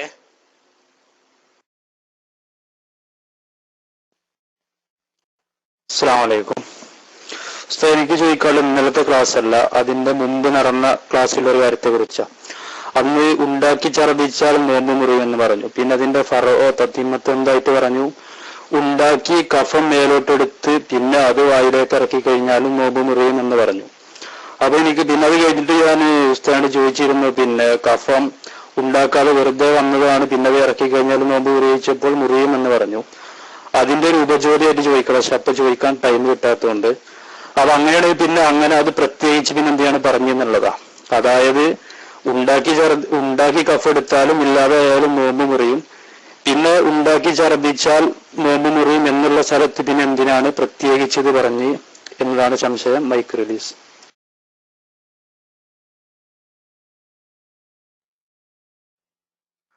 നല്ല ചോദ്യ. മനസ്സിലായില്ലേ? അതായത് രണ്ടും രണ്ട് ഉദ്ദേശം വെച്ചുകൊണ്ട് പറഞ്ഞതാ. ഉണ്ടാക്കി ഛർദിക്കുന്നതിന് സമാനം തന്നെയാണ് കാർക്കിച്ചെടുക്കുക എന്ന് അറിയുന്നത്. ഉള്ളിൽ നിന്നിട്ട് നമ്മുടെ ബോധപൂർവമുള്ള പ്രവൃത്തി കൊണ്ട് പുറത്തേക്ക് എടുക്കുകയാണല്ലോ. അപ്പൊ രണ്ടും ബാഹ്യമായി സമാനതയുണ്ട്. അതോടുകൂടി ഉണ്ടാക്കി ഛർദിച്ചാൽ നോമ്പ് മുറിയും, അതേ സമയത്ത് ഉണ്ടാക്കി കാർക്കിച്ചാൽ അതുകൊണ്ട് നോമ്പ് മുറിയില്ല. അതാണ് അവിടുത്തെ വിഷയം. മനസ്സിലായില്ലേ? ഉണ്ടാക്കി ഛർദിക്കുന്നതിന് സമാനം തന്നെയാണ് മനഃപൂർവ്വം കാർക്കിച്ചെടുക്കുന്നതും. അപ്പോ ഉണ്ടാക്കി ഛർദിച്ചാൽ നോമ്പ് മുറിയും, മനഃപൂർവ്വം കാർക്കിച്ചെടുത്താൽ നോമ്പ് മുറിയില്ല. രണ്ടാമത്തെ വിഷയമാണ് ലാഹിറിന്റെ ഹദ്ദിലേക്ക് എത്തിയതിന് ശേഷം കീപ്പോട്ട് ഇറങ്ങിയാല് നോമ്പ് മുറിയോ മുറിയില്ലേ. അത് വേറൊരു മസലയാണ്. ആ മസല പറഞ്ഞുകൊടുത്ത് മനഃപൂർവ്വം കാർക്കിച്ചെടുത്തിട്ട് ലാഹിറായ ഹദ്ദിലേക്ക് വന്നാലും കണക്കാണ്, അല്ലാതെ സ്വാഭാവികമായി ലാഹിറായ ഹദ്ദിൽ വന്നാലും കണക്കാണ്. ലാഹിറായ ഹദ്ദിൽ വന്നതിന് ശേഷം ഉള്ളിലേക്ക് ഇറങ്ങിയാൽ നോമ്പ് മുറി എന്ന് പറയുന്നത് തുറക്കപ്പെട്ട ദ്വാരത്തിലൂടെ തടിയുള്ള വസ്തു ഉള്ളിലേക്ക് പ്രവേശിക്കുക എന്ന് പറയുന്ന കാരണം കൊണ്ടാണ് നോമ്പ് മുറിയുന്നത്. അപ്പൊ രണ്ടും രണ്ട് വിഷയമാണ്. നിങ്ങൾ സംശയിച്ച തെറ്റൊന്നുമല്ല, അത് വിശദീകരണം ആവശ്യമുള്ള വിഷയം തന്നെയാണ്. ആദ്യം പറയുന്നത് ഉണ്ടാക്കി ഛർദിച്ചാൽ നോമ്പ് മുറിയും, പക്ഷേ കാർക്കിച്ചെടുത്താൽ നോമ്പ് മുറിയില്ല. ബാഹ്യമായി രണ്ടും തുല്യാണ്. അതിന് വ്യത്യാസം പറഞ്ഞെന്താ? ഉണ്ടാക്കി ഛർദിക്കൽ സാധാരണഗതിയിൽ മനുഷ്യന് ആവശ്യം വരില്ല. നോമ്പുകാരനെ സംബന്ധിച്ച് കഫം കാർക്കിച്ചെടുക്കാൻ പലപ്പോഴും ആവശ്യം വരും. അതുകൊണ്ട് കഫം കാർക്കിച്ചെടുത്താൽ നോമ്പ് മുറിയില്ല, ഉണ്ടാക്കി ഛർദിച്ചാൽ നോമ്പ് മുറിയില്ല. അതൊരു മസല കഴിഞ്ഞു. ഇനി രണ്ടാമത്തെ വിഷയമാണ് വാഹിറായ ഹദ്ദിലേക്ക് എത്തിക്കഴിഞ്ഞ കഫം. അത് മനഃപൂർവ്വം കാർക്കിച്ചെടുത്താലും വേണ്ടിയില്ല, അല്ലാതെ സ്വാഭാവികമായി വന്നാലും വേണ്ടിയില്ല, ഇനി മേലെന്ന് കീപ്പോട്ട് ഇറങ്ങിയതാണെങ്കിലും വേണ്ടിയില്ല. വാഹിറായ ഹദ്ദിലേക്ക് എത്തിയതിന് ശേഷം കീപ്പോട്ട് ഇറക്കിയാൽ തടിയുള്ള വസ്തു തുറക്കപ്പെട്ട ദ്വാരത്തിലൂടെ ഉള്ളിലേക്ക് പ്രവേശിച്ചാൽ നോമ്പ് മുറിയും എന്ന കാരണം കൊണ്ട്, അത് കാർക്കിച്ചെടുത്തതാണെങ്കിലും സ്വാഭാവികമായി വന്നാണെങ്കിലും ഉള്ളിലേക്ക് ലാഹിറായ ഹദ്ദിൽ നിന്നിട്ട് ഉള്ളിലേക്ക് ഇറങ്ങിയാൽ നോമ്പ് മുറി എന്ന് പറയുന്നത് അത് രണ്ടാമത്തെ കാരണം. രണ്ടും രണ്ട് വിഷയമാണ്.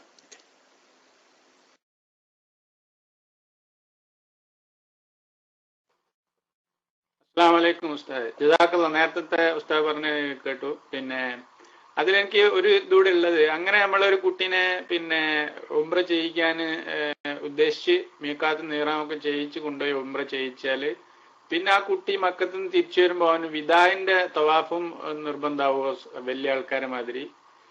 അതാണ് ഒരു ചോദ്യം. രണ്ടാമത്തത്, വേറെയും കുട്ടികൾ ഉണ്ടെങ്കിൽ അവരെ നമ്മൾ ഉംറ ചെയ്യിക്കുന്നില്ലെങ്കിൽ പിന്നെ അവർക്കൊന്നും ചെയ്യണമെന്നില്ലല്ലോ, അവിടെ പോയിട്ട് ഒന്നും ചെയ്യാതിരുന്ന വെച്ചാൽ പോരെ, അതിന് പിന്നെ കുറ്റമൊന്നും കിട്ടൂലല്ലോ, ഫിദിയൊന്നും കൊടുക്കേണ്ടി ഒന്നുമില്ലല്ലോ. ഒന്നുകൂടി ക്ലാരിഫൈ ചെയ്ത് തരാൻ വേണ്ടിയിട്ട്. അസ്സലാമു അലൈക്കും.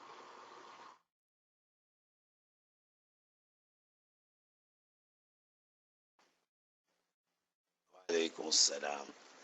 ഇഹ്റാം ചെയ്യാൻ ഉദ്ദേശിച്ചിട്ടില്ലെങ്കിൽ അതിന്റെ പേരിൽ ഉംറ ചെയ്യാത്തതിന്റെ പേരിൽ കുറ്റൊന്നും കിട്ടൂല, ഫിദിയും വേണ്ട. പക്ഷേ മക്ക ഷരീഫ് വിട്ടുപോരുമ്പോൾ വദാഇന്റെ തവാഫ് ഉംറ ചെയ്തവർക്കും വുജൂബാണ്, ഉംറ ചെയ്യാത്തവർക്കും വുജൂബാണ്. അത് ചെയ്യാതിരുന്നാൽ കുട്ടികളാണെങ്കിലും വേണ്ടില്ല, വലിയോലാണെങ്കിലും വേണ്ടില്ല, ഫിദിയ വേണ്ടി വരും. മനസ്സിലായോ? ഷാഫി മദ്ഹബിലെ മുഅ്തമദ് അനുസരിച്ച് മക്ക ഷരീഫിൽ നിന്ന് ദൂരദിക്കുകളിലേക്കോ സ്വദേശത്തേക്കോ യാത്ര പുറപ്പെടാൻ ഉദ്ദേശിച്ചവർക്ക് വുജൂബാവുന്ന കാര്യമാണ് വദാഇന്റെ തവാഫ്. അത് ഹജ്ജിന്റെ ഭാഗമോ ഉംറയുടെ ഭാഗമോ അല്ല. ഉംറ ചെയ്തു പോരുന്നവർക്കും വദാഇന്റെ തവാഫ് വാജിബാണ്, ഹജ്ജ് കഴിഞ്ഞു പോരുന്നവർക്കും വദാഇന്റെ തവാഫ് വാജിബാണ്. ഇനി ഒന്നും അല്ലാതെ മക്കത്ത് വെറുതെ ചെന്ന് പോരുന്നവരോ അവിടെ ജോലി ചെയ്തു പോരുന്നവരോ ഒക്കെ ആയ ആളുകളാണെങ്കിലും മക്ക ഷരീഫ് വിട്ട് 2 മർഹലയോ അതിൽ കൂടുതലോ ദൂരമുള്ള സ്ഥലത്തേക്ക് പുറപ്പെടുകയോ അതല്ലെങ്കിൽ സ്വദേശത്തേക്ക് പുറപ്പെടുകയോ ചെയ്യുമ്പോൾ വദാഇന്റെ തവാഫ് വാജിബാണ്. അത് കുട്ടികൾക്കും വേണം, വലിയവർക്കും വേണം. കുട്ടികൾക്ക് സ്വന്തം ചെയ്യലല്ല, കുട്ടികൾക്ക് വേണ്ടി ചെയ്യിക്കൽ രക്ഷിതാക്കൾക്ക് കടമയാണ്.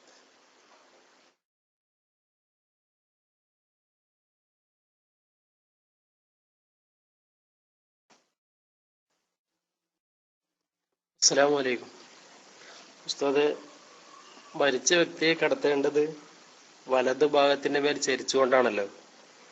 അങ്ങനെ ചരിച്ച് കടത്തുകയാണെങ്കിൽ വയറ് വീർക്കാതിരിക്കാൻ വേണ്ടി വയറ്റിൽ വല്ലതും വെക്കണമെന്ന് പറയണ കേൾക്കുന്നുണ്ട്. അതിപ്പോ എങ്ങനെ രൂപപ്പെടുക? ചരിച്ച് കിടക്കുമ്പോ അതിനുള്ള മനസ്സിലില്ല.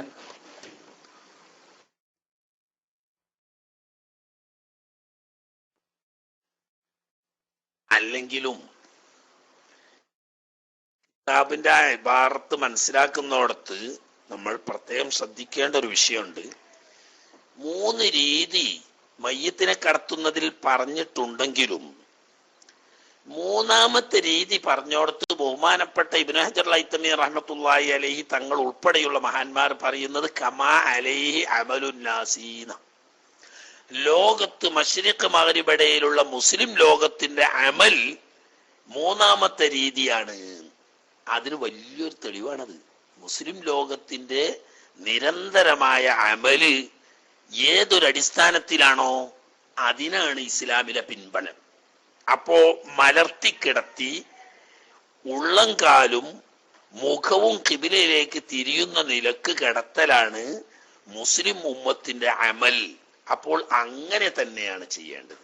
ചില നിയമങ്ങൾ നിയമമായി ഉണ്ടെങ്കിൽ പോലും പ്രായോഗികമായി മുസ്ലിം ഉമ്മത്ത് ഏതൊന്നിനെയാണോ ചിട്ടയായി ആചരിച്ചു പോരുന്നതെങ്കിൽ അതാണ് ദീനിന്റെ ആചാരം.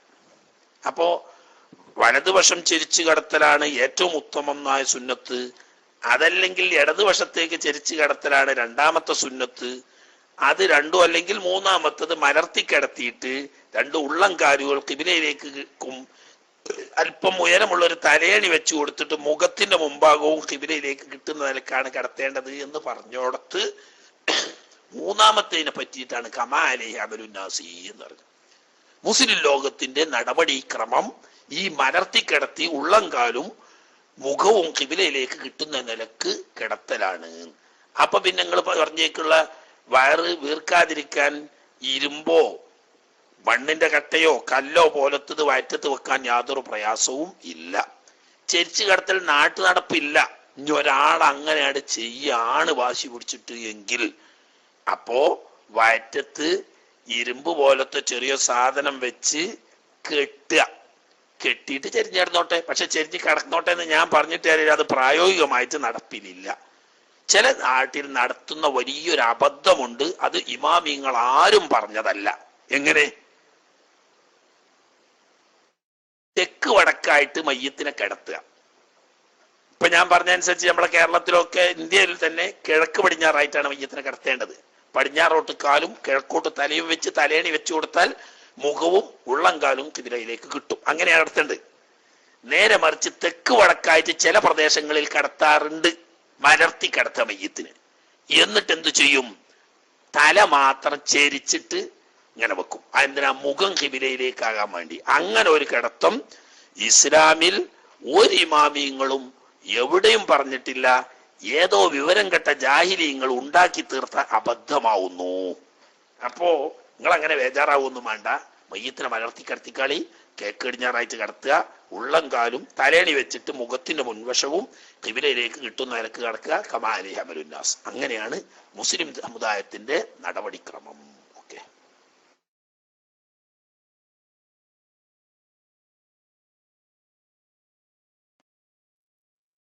അസ്സലാമു അലൈക്കും വറഹ്മത്തുള്ളാഹി വബറകാതുഹു.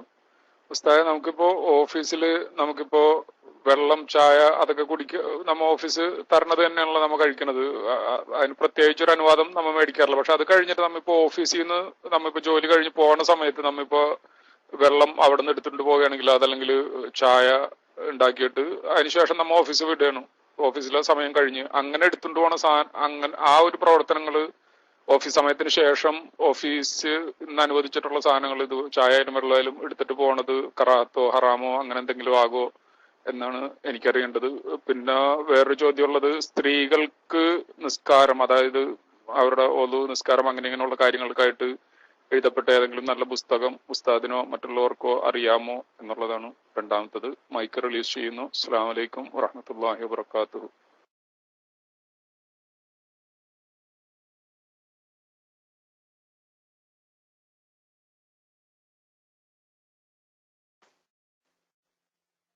ഇപ്പൊ പറഞ്ഞ് ലാസ്റ്റ് പറഞ്ഞത് എന്റെ ശ്രദ്ധയിൽ പെട്ടില്ല.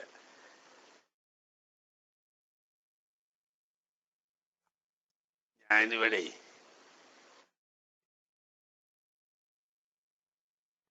ടെസ്റ്റ് അടിച്ച കീശേരി ഡോക്ടർ നാസറിന്റെ ടെസ്റ്റ് കൊടുത്ത് അയക്കൊന്ന് ശ്രദ്ധിച്ചതാ. അതിന്റെ ഇടയ്ക്ക് ഞങ്ങളെ രണ്ടാമത്തെ ചോദ്യം വന്നത്. രണ്ടാമത്തെ ചോദ്യത്തേക്ക് ശ്രദ്ധിച്ചപ്പോ ആദ്യത്തെ പോയി. ഓഫീസിൽ നിന്ന് ഓഫീസ് സമയത്ത് ഉപയോഗിക്കാൻ വേണ്ടി കമ്പനി അല്ലെങ്കിൽ മുതലാളി അനുവദിച്ച വെള്ളം, ചായ, ലഘുഭക്ഷണം പോലെയുള്ളത് അവിടെ ഡ്യൂട്ടി സമയത്ത് അവിടത്തെ താൽക്കാലിക ആവശ്യത്തിന് വേണ്ടി അനുവദിച്ചതായതുകൊണ്ട് അവിടെ അത് ഉപയോഗിക്കാവുന്നതും, അത് കഴിഞ്ഞു പോരുമ്പോൾ അത് എടുത്തു കൊണ്ടുപോരൽ വിരോധിക്കപ്പെട്ടതും ആകുന്നു. എന്നാൽ അതൊരു പ്രത്യേക വ്യക്തിയുടെ സ്ഥാപനമാണ്. അങ്ങനെ അവിടെയുള്ള തൊഴിലാളികൾ ജോലി കഴിഞ്ഞ് പോകുമ്പോൾ അവരുടെ ആവശ്യത്തിന് വേണ്ടി വെള്ളമോ മറ്റ് പാനീയങ്ങളോ കൊണ്ടുപോകുന്നത് ആ മുതലാളിക്ക് തൃപ്തിയാണ് എന്ന് നമ്മൾക്ക് അറിയുകയും ചെയ്യുകയാണെങ്കിൽ അനുവദനീയമാണ്. അതില്ലാത്തയിടത്ത് അത് ഹറാമാണ്.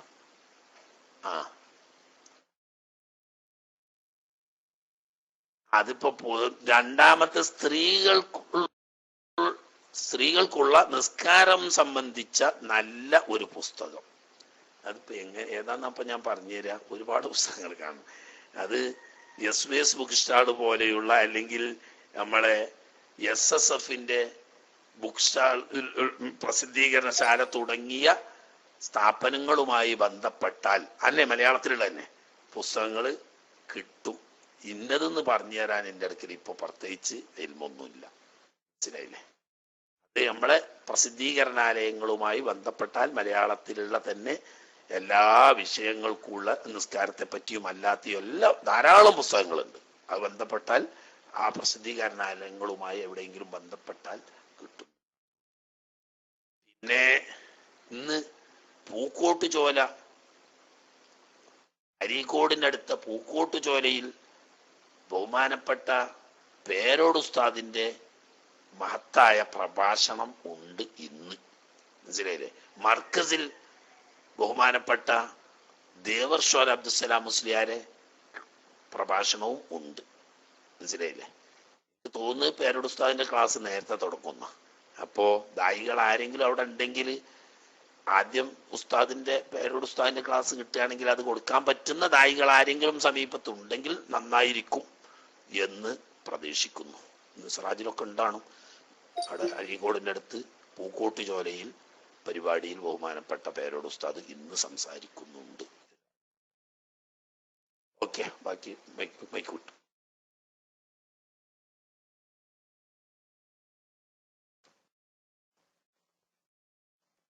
അസ്സലാമു അലൈക്കും. ഈ സ്ത്രീകളുടെ വെറും മയ്യത്ത് കട്ടിൽ മറച്ചുകൊണ്ടാണല്ലോ പോണ്ടത്. പക്ഷെ ചില സ്ഥലത്തൊക്കെ കാണാൻ കഴിയും, സ്ത്രീകളുടെ മയ്യത്താണെങ്കിലും പുരുഷന്മാരുടെ മയ്യത്താണെങ്കിലും പുറത്ത് വെച്ചിട്ട് ദുആ ചെയ്ത് പള്ളിയിലേക്ക് കൊണ്ടുപോകുന്ന ഒരു പ്രവർത്തനം. അത്രയും ഒരു മറ സ്ത്രീകളുടെ മയ്യത്താവുമ്പോൾ പ്രത്യേക ഒരു മറ എന്നതാണല്ലോ ഉള്ളത്. പക്ഷെ അത് രണ്ടും വിരുദ്ധാവുണ്ടല്ലോ. കൊണ്ടുപോകുമ്പോൾ മറക്കുന്നുണ്ട്, പക്ഷെ എല്ലാ ആണുങ്ങളൊക്കെ ഉണ്ടാകുന്ന സ്ഥലത്ത് പുറത്തേക്ക് കൊടുന്നിട്ട് പുറത്ത് വെച്ചിട്ടാണ് ദ്വാരക്കണത്. അതിന്റെ ഒരു വിശദീകരണം തന്നാൽ പ്രായത്തായിരുന്നു.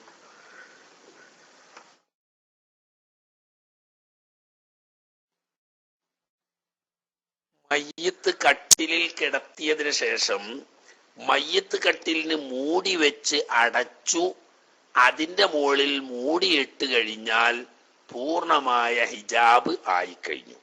ആ ഹിജാബോട് കൂടി മുറ്റത്ത് വെച്ച് ചുറ്റും ആളുകൾ നിന്ന് ദുആ ചെയ്താൽ സ്ത്രീകളുടെ മയ്യത്ത് മറക്കുള്ളിലാവുക എന്ന് പറയുന്ന നിയമത്തിന് ലംഘനം ആവുന്നില്ല. മനസ്സിലായില്ലേ? മയ്യത്തിന് കട്ടിൽ ഇപ്പം നിലവിലുള്ള എല്ലാ മയ്യത്ത് കെട്ടുകൾക്കും ഭദ്രമായ അടപ്പുണ്ട്. ആ അടപ്പ് വെക്കുക മാത്രമല്ല, അതിന്റെ മുകളിൽ ഒരു മൂടിക്ക് പുറമെ ഒരു ഇതുകൊണ്ട് ഷീറ്റ് കൊണ്ടോ അതല്ലെങ്കിൽ തുണി കൊണ്ടോ ഒക്കെ മറക്കലുണ്ട്. അങ്ങനെ മൂടി വെച്ചതിന് ശേഷം മയ്യത്ത് കട്ടില് മാത്രമേ അപ്പൊ അവിടെ കാണുള്ളൂ, മയ്യത്ത് കാണൂല, പൂർണ്ണമായ മറയിലാണ്. അതോടുകൂടി മുറ്റത്ത് വെച്ച് അതിന് ചുറ്റും ആളുകൾ തടിച്ചുകൂടി നിന്ന് ദുആ ചെയ്യുമ്പോൾ സ്ത്രീകളുടെ മയ്യത്തിന് പ്രത്യേകം വേണ്ടതായ മറക്ക് അതൊരിക്കലും എതിരല്ല. അതുകൊണ്ട് തന്നെ വലിയ വലിയ ആലിമീങ്ങളുടെ മജ്ലിസിൽ വരെ അങ്ങനെ ചെയ്യുന്നുണ്ട്. അത് മറക്കെതിരാണെങ്കിൽ ഉലമാ അങ്ങനെ ചെയ്യൂല. അതേ സമയത്ത് മയ്യത്ത് ഇങ്ങനെ തുറന്ന് കാണുന്ന രീതിയിലാണെങ്കിൽ അത് നല്ലതല്ലതാണ്.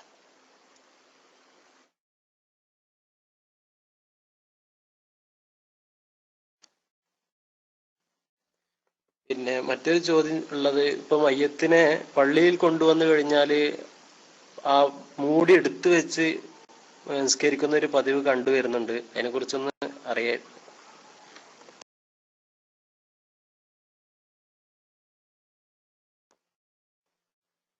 അങ്ങനെ പ്രത്യേകം മൂടി എടുത്തു വെക്കൽ സുന്നത്തില്ല.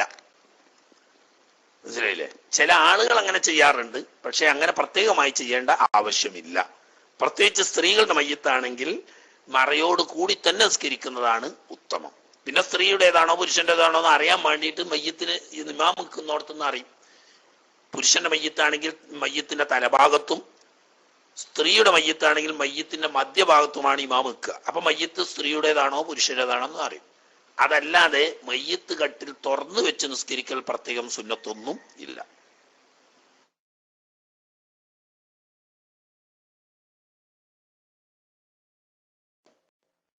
അസ്സലാമു അലൈക്കും വറഹ്മത്തുള്ളാഹി വബറകാതുഹു. ഉസ്താദേ, വിഷയത്തിൽപ്പെട്ട ചോദ്യമല്ല, എന്നുമല്ല, വളരെ തഖസ്സുസിയായ ഒരു ചോദ്യമാണ്. ഉസ്താദിനോട് ഇന്ന് ചോദിക്കണം എന്നുള്ളത് കൊണ്ടാണ്. ദലീലും മദ്ലൂലും തമ്മിലുള്ള അതായത് ദലാലത്തുണ്ടാവുന്നത് 3 തരത്തിലാണല്ലോ. ഇൽത്തിസാമ്, തളമ്മന്, അതുപോലെ മുതാബക്ക്. ഈ 3-4 കോലത്തിലും ഒരു വിഷയത്തിന്മേൽ അറിയിച്ചാൽ അത് നമുക്ക് ദലീലായി പിടിക്കാൻ പറ്റും. ഇപ്പോൾ ഉദാഹരണമായിട്ട് ഇപ്പോൾ തളമ്മന് നൽകുക, അല്ലെങ്കിൽ ഇൽത്തിസാമൻ നൽകുക, അല്ലെങ്കിലും തതാബുക്ക് നൽകുക. തതാബുക്ക് പ്രശ്നമല്ല, അതല്ലാത്ത മറ്റു രൂപത്തിലൊക്കെ ഇൽത്തിസാമൻ നൽകുക, തളാമന് നൽകുക ഒരു വിഷയത്തിന്മേൽ അത് അറിയിച്ചാൽ അത് നമുക്ക് ദലീലായിട്ട് പറയാൻ പറ്റുമോ? ആ വിഷയത്തെ ഒരുപാട് കിതാബ് നോക്കിയിട്ടൊന്നും കണ്ടില്ല. ഉസ്താദിന്റെ അറിവിലുണ്ടെങ്കിൽ എന്ന് പറഞ്ഞാൽ ഉപകാരമായിരിക്കും. ജസാക്കുള്ളാഹ്. വേറെ ചോദ്യമുണ്ട്, എല്ലാവർക്കും ഉപകരിക്കേണ്ടതാണ്.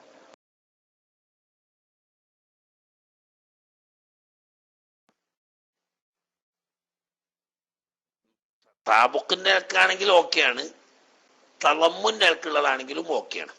അതേ സമയത്ത് ഇൽത്തിസാമൻ ആണെങ്കിൽ അത് ദലീലായി ഉദ്ധരിക്കാൻ കഴിയില്ല എന്നാണ്. കാരണം ലാസിമുൽ മദ്ഹബി ലൈസ ബി മദ്ഹബിൻ എന്ന് പറയുന്ന ആ കായിദയിൽ വരും. അത് ലാസിമുൽ മദ്ഹബി ലൈസ ബി മദ്ഹബിൻ.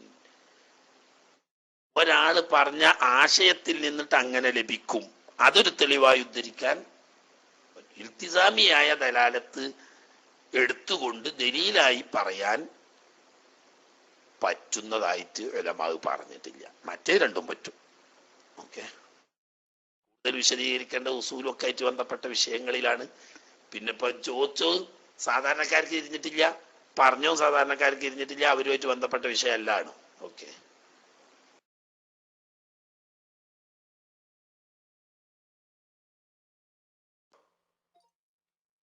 അസ്സലാമു അലൈക്കും ഉസ്താദ്. ചെറു ഉസ്താദിന് മയക്ക് വേണ്ടിയോ? ഞാൻ പിന്നെ വേറെ ആരെങ്കിലും ചാടും വിചാരിച്ചു എടുത്ത ഉസ്താദ് വേണമെങ്കിൽ തരുകയും ചെയ്യും. ഉസ്താദിന്റെ നേരത്തെ ഉസ്താദ് പറഞ്ഞപ്പോ ഒരു സംശയം കൂടെ വന്നു. പിന്നെ എല്ലാവർക്കും വദാഇന്റെ തവാഫ് നിർബന്ധമാണെന്ന് പറഞ്ഞപ്പോഴേ ഞാൻ 2 വയസ്സായ ഒരു കുട്ടിനെ ഹറമിന്റെ ഉള്ളിലേക്കൊന്നും കൊണ്ടോണ്ടാന്ന് വിചാരിച്ചിരുന്നു. കാരണം അവർക്ക് തീട്ടവും മൂത്രമൊക്കെ ഉണ്ടാവാൻ സാധ്യതയുള്ളത് കൊണ്ട്. അപ്പൊ 2 വയസ്സായ കുട്ടിക്ക് വേണ്ടിയിട്ട് നമ്മൾ വദാഇന്റെ തവാഫിൽ നിയ്യത്തിൽ കൂട്ടണോ, അല്ലെങ്കിൽ അവരെ തന്നെ കൊണ്ടുപോയി ചെയ്യണോ, അല്ല ഒന്നും ചെയ്യണ്ടേ?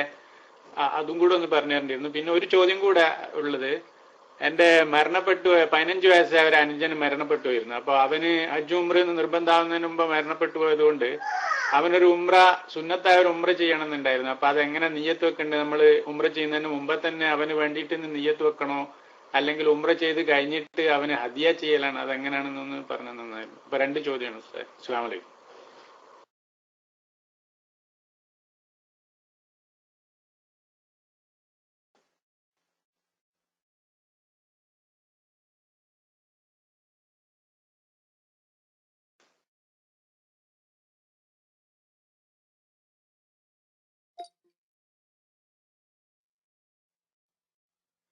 എന്തോ ഒരു കളി. ശരിക്ക് ഷാഫി മദ്ഹബ് അനുസരിച്ച് മക്ക വിട്ടു പോരുന്നവർക്കൊക്കെ വുജൂബാണ്. അപ്പൊ കുട്ടികളാവുമ്പം സ്വന്തം ചെയ്തിട്ട് പറ്റൂല, നമ്മൾ കുട്ടികളെ കൊണ്ട് ചെയ്യിക്കണം. എന്നാൽ ബുദ്ധിമുട്ടാകുകയാണെങ്കിൽ സുന്നത്തേ ഉള്ളൂ എന്ന 2ാം കൗലെടുത്ത് അമൽ ചെയ്യാവുന്നതാണ്. ഷാഫി മദ്ഹബിൽ തന്നെ 2ാം കൗലനുസരിച്ച് വദാഇന്റെ തവാഫ് സുന്നത്തേ ഉള്ളൂ എന്ന് വെക്കുക. അപ്പൊ സൗകര്യമുള്ളവർ ചെയ്യുക, സൗകര്യമുള്ളവർ ചെയ്തിട്ടില്ലെങ്കിൽ വുജൂബ് വരൂല എന്നൊരളവ് വേണമെങ്കിൽ ചെയ്യാം. അല്ല, മുഅ്തമദായ കൗലനുസരിച്ച് വുജൂബാണെന്ന കൗലെടുത്താൽ കുട്ടിയെ കൊണ്ട് ചെയ്യിക്കുക തന്നെ വേണം. നമ്മള് കുട്ടിനെ എടുത്ത് ചെയ്യുകയാണെങ്കിൽ വേറെ വേറെ തന്നെ ചെയ്യണം. അതേ സമയത്ത് കുട്ടിക്ക് വേണ്ടി ചെയ്യുകയും നമ്മളും ചെയ്യുകയും ചെയ്യുമ്പോൾ വണ്ടിയിൽ ഇരുത്തിയിട്ടൊക്കെ ആണെങ്കിൽ തൽക്കാലം കുട്ടിനെ കഴുകി വുളു ചെയ്യിച്ച് കുട്ടിനെ വണ്ടിയിലിരുത്തി കുട്ടിക്ക് വേണ്ടി തവാഫ്, കുട്ടിനെ കൊണ്ട് തവാഫ് ചെയ്യിക്കുന്നു എന്നും നമ്മൾ സ്വന്തം തവാഫ് ചെയ്യുന്നു എന്നും നിയ്യത്ത് ചെയ്തുകൊണ്ട് കുട്ടിനെ വണ്ടി ഉന്തിക്കൊണ്ടിട്ട് ചെയ്താൽ കുട്ടിന്റെ തവാഫും നിങ്ങളുടെ തവാഫും ഒറ്റ തവാഫ് കൊണ്ട് തന്നെ കഴിയും. അല്ലാതെ കുട്ടിനെ എടുത്തുകൊണ്ട് തവാഫ് ചെയ്യുകയാണെങ്കിൽ കുട്ടിക്ക് വേറെ ചെയ്യണം, നിങ്ങൾക്ക് വേറെ ചെയ്യണം. അങ്ങനെയൊക്കെയാണ് അതിന്റെ കണക്ക്. പകത്തിന് വ്യത്യ 7 വയസ്സായാൽ പിന്നെ കുട്ടിക്ക് സമ്മതം കൊടുത്താൽ മതി, കുട്ടിക്ക് സ്വന്തം തന്നെ ചെയ്യാം. 2ാമത്തെ എന്ത് പറഞ്ഞ്? 1 ഇപ്പൊ അതാണ്. 2ാമത്തെ വേറെ എന്തോ ഒന്നുകൂടി പറഞ്ഞിനല്ലോ. 1ക്ക് ശ്രദ്ധിക്കുമ്പോൾ ഒന്നും ഓർമ്മ ഉണ്ടാവില്ല, അതാണ് കേട്.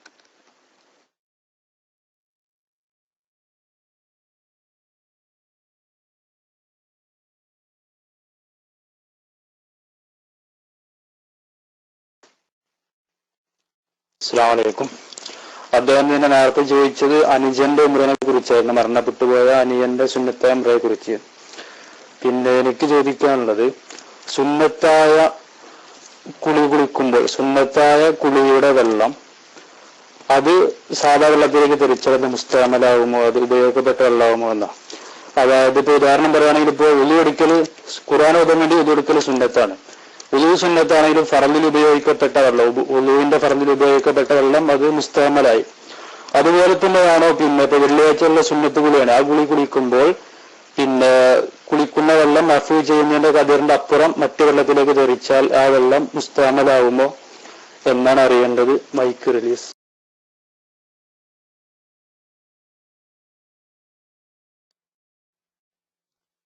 സുന്നത്തായ കുളിയിൽ ഉപയോഗിച്ച വെള്ളം മുസ്തഅമലാവൂല. പിന്നെന്തേ പറഞ്ഞത് നമ്മളെ യുകെന്റെ മറ്റേ 2ാമത്തെ ചോദ്യം, 15 വയസ്സായിട്ടുണ്ടെങ്കിൽ ആള് പ്രായപൂർത്തി എത്തി. 15 വയസ്സ് തികഞ്ഞ് 16ലേക്ക് പ്രവേശിച്ചാൽ പ്രായപൂർത്തി എത്തി. പ്രായപൂർത്തി എത്തിക്കഴിഞ്ഞു എന്നാൽ അയാൾക്ക് വേണ്ടിയിട്ട് മുക്കല്ലഫായി കഴിഞ്ഞാൽ അവർ ജീവിതത്തിൽ ഹജ്ജും ഉംറയും ചെയ്തിട്ടില്ലെങ്കിൽ 1 പ്രാവശ്യം അവർക്ക് വേണ്ടി ഹജ്ജും ഉംറയും നിർവഹിക്കാവുന്നതാണ്. അല്ല, പ്രായപൂർത്തി എത്തിയിട്ടില്ല എന്ന് പറഞ്ഞാൽ 15ാമത്തെ വയസ്സാണ്, 15 വയസ്സ് പൂർത്തിയായിട്ടില്ല, അല്ലെങ്കിൽ അതിന്റെ താഴെയാണ് എങ്കിൽ അവിടെ പിന്നെ നമ്മക്ക് വേണ്ടിയിട്ട് തന്നെ സാധാരണ പോലെ ഉംറ ചെയ്തിട്ട് ആ ഉംറയുടെ പ്രതിഫലം അവർക്ക് ഹദിയാക്കാം. അത് നമ്മൾ ഖത്തൊക്കെ ഓതി ദ്വാരക്കും പോലെയാണ്.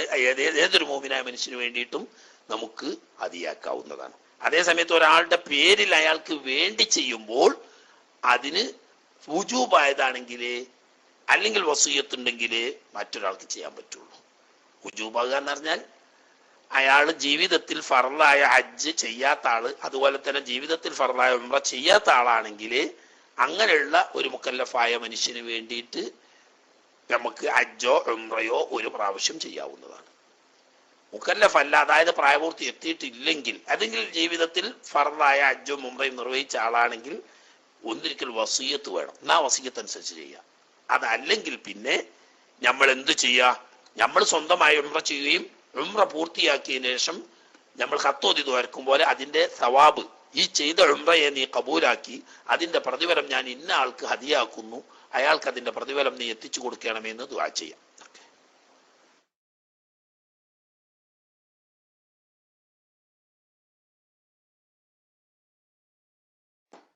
അസ്സലാമു കേൾക്കുന്നുണ്ടെന്ന് വിശ്വസിക്കുകയാണ്. ഒരു മയ്യത്ത് സംബന്ധമായിട്ടൊരു ചോദ്യമാണ്. അതായത് ഈ മയ്യത്ത് കുളിപ്പിക്കുന്ന സമയത്ത് പിന്നെ ഉസ്താദ്മാർ സാധാരണ പറയാറുണ്ട്, പല സ്ഥലത്തും അതൊന്നും സ്വീകരിക്കാറില്ലെങ്കിലും ചുടുവെള്ളത്തിൽ കുളിപ്പിക്കരുത് എന്ന് പറയാറുണ്ട്. അതായത് സാധാ വെള്ളത്തിലെ കുളിപ്പിക്കൽ എന്ന് പറയാറുണ്ട്. അതോടുകൂടി ഉപ്പുവെള്ളത്തില് കടൽവെള്ളത്തിൽ കുളിപ്പിക്കുന്നതിന് എന്തെങ്കിലും പ്രത്യേകത ഉണ്ടോ എന്നുള്ളൊരു ചോദ്യം. അതിനുശേഷം പിന്നെ ഈ സ്ത്രീകള് സാധാരണ മയ്യത്ത് കൊണ്ടുപോകുന്നതിന് മുമ്പ് ഒരു നിസ്കാരം നടത്തുന്നുണ്ട്. അപ്പൊ സ്ത്രീകള് നടത്തുന്നതിന് എന്ത് ചെയ്യും? ഏതെങ്കിലും ഒരു ആണിനെ കൊണ്ട് ഇമാമം നിർത്തിയിട്ട് നടത്തുന്ന പരിപാടി ഇപ്പൊ നാട്ടിലൊക്കെ കാണുന്നുണ്ട്. അത് മയ്യത്ത് എടുത്തു വെച്ചതിന് ശേഷം സ്ത്രീകൾക്ക് വേണ്ടി ഒരാണ് ഇമാം എന്നിട്ട് പിന്നെ ഒരു മയ്യത്ത് നിസ്കാരം. ഇതിന് വല്ല പിന്നെ ഇസ്ലാമിക അടിസ്ഥാനം ഉണ്ടോ എന്നും കൂടി, അതുപോലെ തന്നെ സ്ത്രീകൾക്ക് മയ്യത്ത് നിസ്കാരത്തിനെ സംബന്ധിച്ച് അതിന്റെ ഇസ്ലാമികമായുള്ള നിലപാടും പറഞ്ഞാലും ഞാൻ മൈക്കോട്ടും. അസ്സലാമു അലൈക്കും.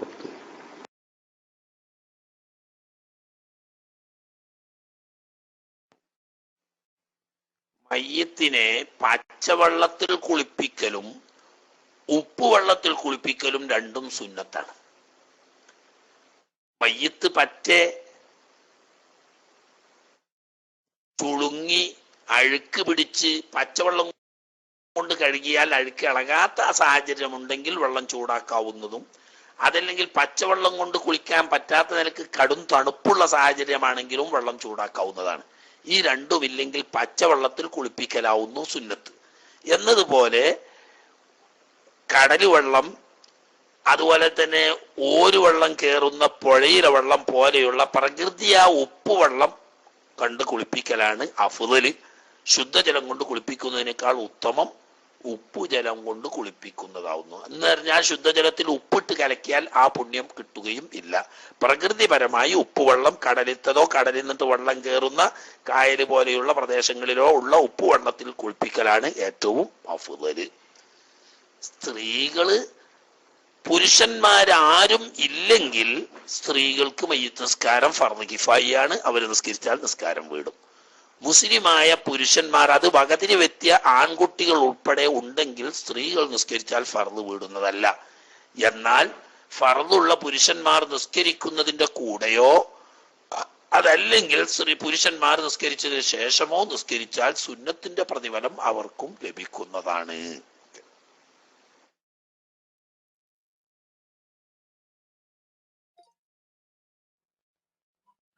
ഹലോ, അസ്സലാമു അലൈക്കും. ഒരാള് മീഖാത്തിൽ നിന്ന് ഇഹ്റാം ചെയ്യാതെ, ഉദാഹരണം ഇപ്പൊ ഷാഹുൽ യുക്കെ ചോദിച്ചതുപോലെ ലണ്ടനിൽ നിന്ന് വരുമ്പോൾ അവർ ജിദ്ദയിലെത്തി ഹറമിലെത്തി കഴിഞ്ഞതിന് ശേഷം അവിടെ തനീമിൽ പോയിട്ടോ അല്ലെങ്കിൽ ജഹ്റാനത്തിലൊക്കെ പോയിട്ട് അവർ ഉംറക്ക് ഇഹ്റാം ചെയ്ത് വന്നു എന്ന് വെക്കുക. അത് ചെയ്യാൻ പാടില്ല, ഹറാമാണ്, ഫിദിയ നിർബന്ധമാവും. പക്ഷെ ആ ചെയ്ത ഉംറ അത് കെട്ടുപെടുവോ, ഇനിക്കാതാവോ, സഹിയാവോ എന്നുള്ളതാണ്. ഇപ്പോൾ ഹറാമുണ്ടെങ്കിൽ ചിലപ്പോൾ സഹിയാവാലോ എന്നാണ് അതിന്റെ അതും കൂടി അറിഞ്ഞാൽ ഉപകാരമായി.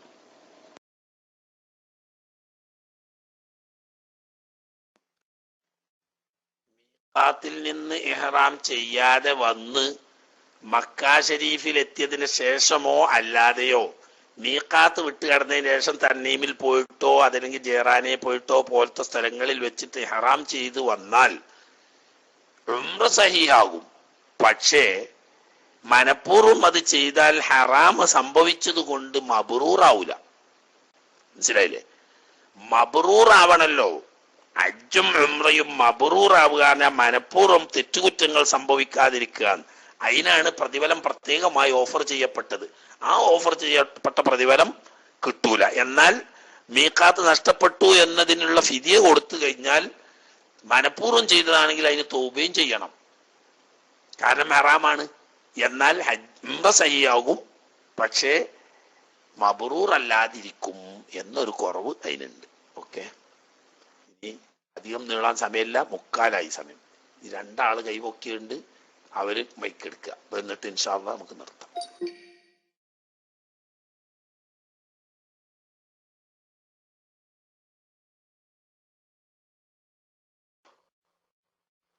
അസ്സലാമു അലൈക്കും.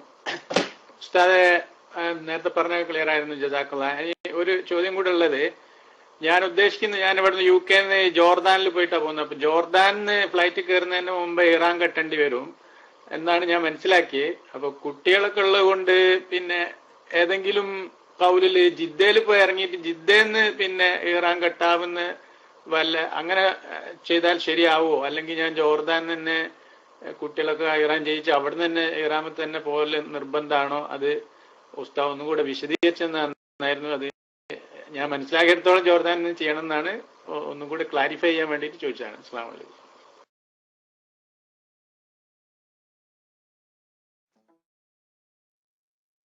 ജോർദാനിൽ ചെയ്യുകയാണെങ്കിൽ അതായിരിക്കും കുറച്ചുകൂടി നല്ലത്. എന്നാൽ ജിദ്ദയിൽ വന്ന് ഇറാൻ ചെയ്യാൻ കാത്തിക്കാൻ പാടില്ല. മീഖാത്തിനോട് സമീപിക്കുമ്പോൾ സൗദി അറേബ്യൻസ് ഒക്കെ ആണെങ്കിൽ 3 പ്രാവശ്യം അനൗൺസ് ചെയ്യും. മീഖാത്തിൽ എത്തുന്നതിന്റെ കുറെ മുമ്പ്, ഏതാണ്ട് മീഖാത്തിനോട് തൊട്ടടുത്ത് എത്തുന്ന സമയത്ത്, മീഖാത്തിൽ അടുത്ത് വരുന്ന സമയത്ത് ഇങ്ങനെ 3 പ്രാവശ്യം അനൗൺസ് ചെയ്യും. അപ്പൊ നമുക്ക് ഇഹ്റാം ചെയ്യാന്ന് പറഞ്ഞാൽ നിയ്യത്ത് ചെയ്യൽ മാത്രമാണല്ലോ. കുളിക്കലും മറ്റൊരുങ്ങലും ഒക്കെ നേരത്തെ നിർവഹിച്ചിട്ട് ആ സമയത്ത്. ഇനി അങ്ങനെ പറയാത്ത സാധാരണ ഫ്ലൈറ്റുകളിലൊന്നും അങ്ങനെ അറിയിപ്പ് ഉണ്ടായിക്കൊള്ളുന്നില്ല എങ്കിൽ നേരത്തെ ചെയ്യാം. മീഖാത്തിൽ നിന്നിട്ട് ചെയ്യാതെ മുന്നോട്ട് വരാൻ പാടില്ല. അപ്പോ ജോർദാനിൽ വെച്ച് തന്നെ ചെയ്താൽ വളരെ നന്നായി. എന്നാ മീഖാത്തിന്റെ മുമ്പായി മാത്രം. മീഖാത്ത് വിട്ട് കിടന്നതിന്റെ ശേഷമാണ് ജിദ്ദയിലെത്തുന്നത്. അതുകൊണ്ട് ജിദ്ദയിലേക്ക് ഇഹ്റാം പിന്തിക്കാൻ പാടുള്ളതല്ല. ഓക്കെ,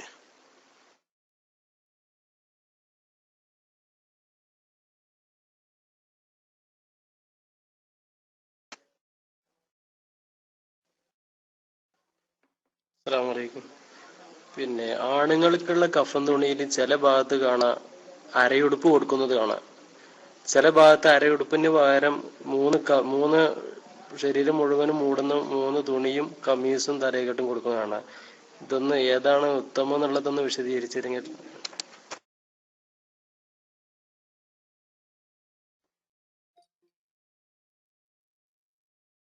ഉത്തമം ആകെ മൂടുന്ന 3 തുണി കൊണ്ട് കഫൻ ചെയ്യലാണ് ഏറ്റവും ഉത്തമം. എന്നാൽ പ്രായപൂർത്തിയെത്തിയവരാണ് അനന്തരാവകാശികളെല്ലാം. അവരുടെയൊക്കെ സമ്മതത്തോടു കൂടിയാണെങ്കിൽ ഒരു നീളം കുപ്പായവും ഒരു തലപ്പാവും കൂടി ആകാവുന്നതാണ്. അതല്ലെങ്കിൽ ഒരു വ്യക്തി സ്വന്തമായി ചെയ്യുകയാണെങ്കിലും, എന്ന് പറഞ്ഞാൽ ഈ അനന്തരാവകാശികളിൽ പെട്ടതോ അല്ലാത്തതോ ആയ ഒരു വ്യക്തി അയാളുടെ സ്വന്തം വകയായിട്ട് കഫൻ തുണി കൊടുക്കുകയാണെങ്കിലും ഒരു നീളക്കുപ്പായവും തലപ്പാവും കൂടി ആവാം. പുരുഷന്മാർക്ക് അരയുടുപ്പൊടുക്കൽ എവിടെയും സുന്നത്തായി പറയുകയോ അനുവദനീയമായി പ്രത്യേകം എണ്ണപ്പെട്ട കൂട്ടത്തിൽ എണ്ണുകയോ ചെയ്തിട്ടില്ല. അരയുടുപ്പ് ഉടുക്കാൻ പറഞ്ഞ സ്ത്രീകൾക്കാണ്. പുരുഷന് നിർബന്ധമായതും ഉത്തമമായതും ശരീരം മുഴുവനും മറയുന്ന 3 തുണിയാണ്. അതിന്റെ പുറമെ അനന്തരാവകാശത്തിൽ നിന്നിട്ടാണ് കഫം എടുക്കുന്നതെങ്കിൽ ഈ അനന്തരാവകാശികളെല്ലാം പ്രായപൂർത്തി എത്തുകയും അവരുടെയൊക്കെ സമ്മതവും ഉണ്ടെങ്കിൽ ഒരു കുപ്പായവും ഒരു തലപ്പാവും കൂടി എടുക്കാം. അല്ല, അനന്തരാവകാശികളിൽ പ്രായപൂർത്തി എത്താത്തവരുണ്ട്, അതല്ലെങ്കിൽ അനന്തരാവകാശികൾക്ക് എല്ലാവർക്കും അത് സമ്മതമല്ല എങ്കിൽ 3 തുണിന്റെ മേലുള്ളത് അനന്തര സ്വത്തിൽ നിന്നിട്ട് എടുക്കാൻ പാടില്ല. ഏതായാലും ഉത്തമമായ രീതിയിൽ നീളക്കുപ്പായവും തലപ്പാവും വരുന്നില്ല, ജായിസായ രീതിയിൽ മാത്രമേ അത് വരുള്ളൂ. മനസ്സിലായില്ല? ഇനി സമയം വളരെ നീണ്ടുപോയത് കൊണ്ട് തൽക്കാലം ഇപ്പോൾ നിർത്തുന്നു. ഇൻഷാ അല്ലാഹ് റബ്ബ് തൗഫീഖ് ചെയ്തെങ്കിൽ വീണ്ടും കാണാം.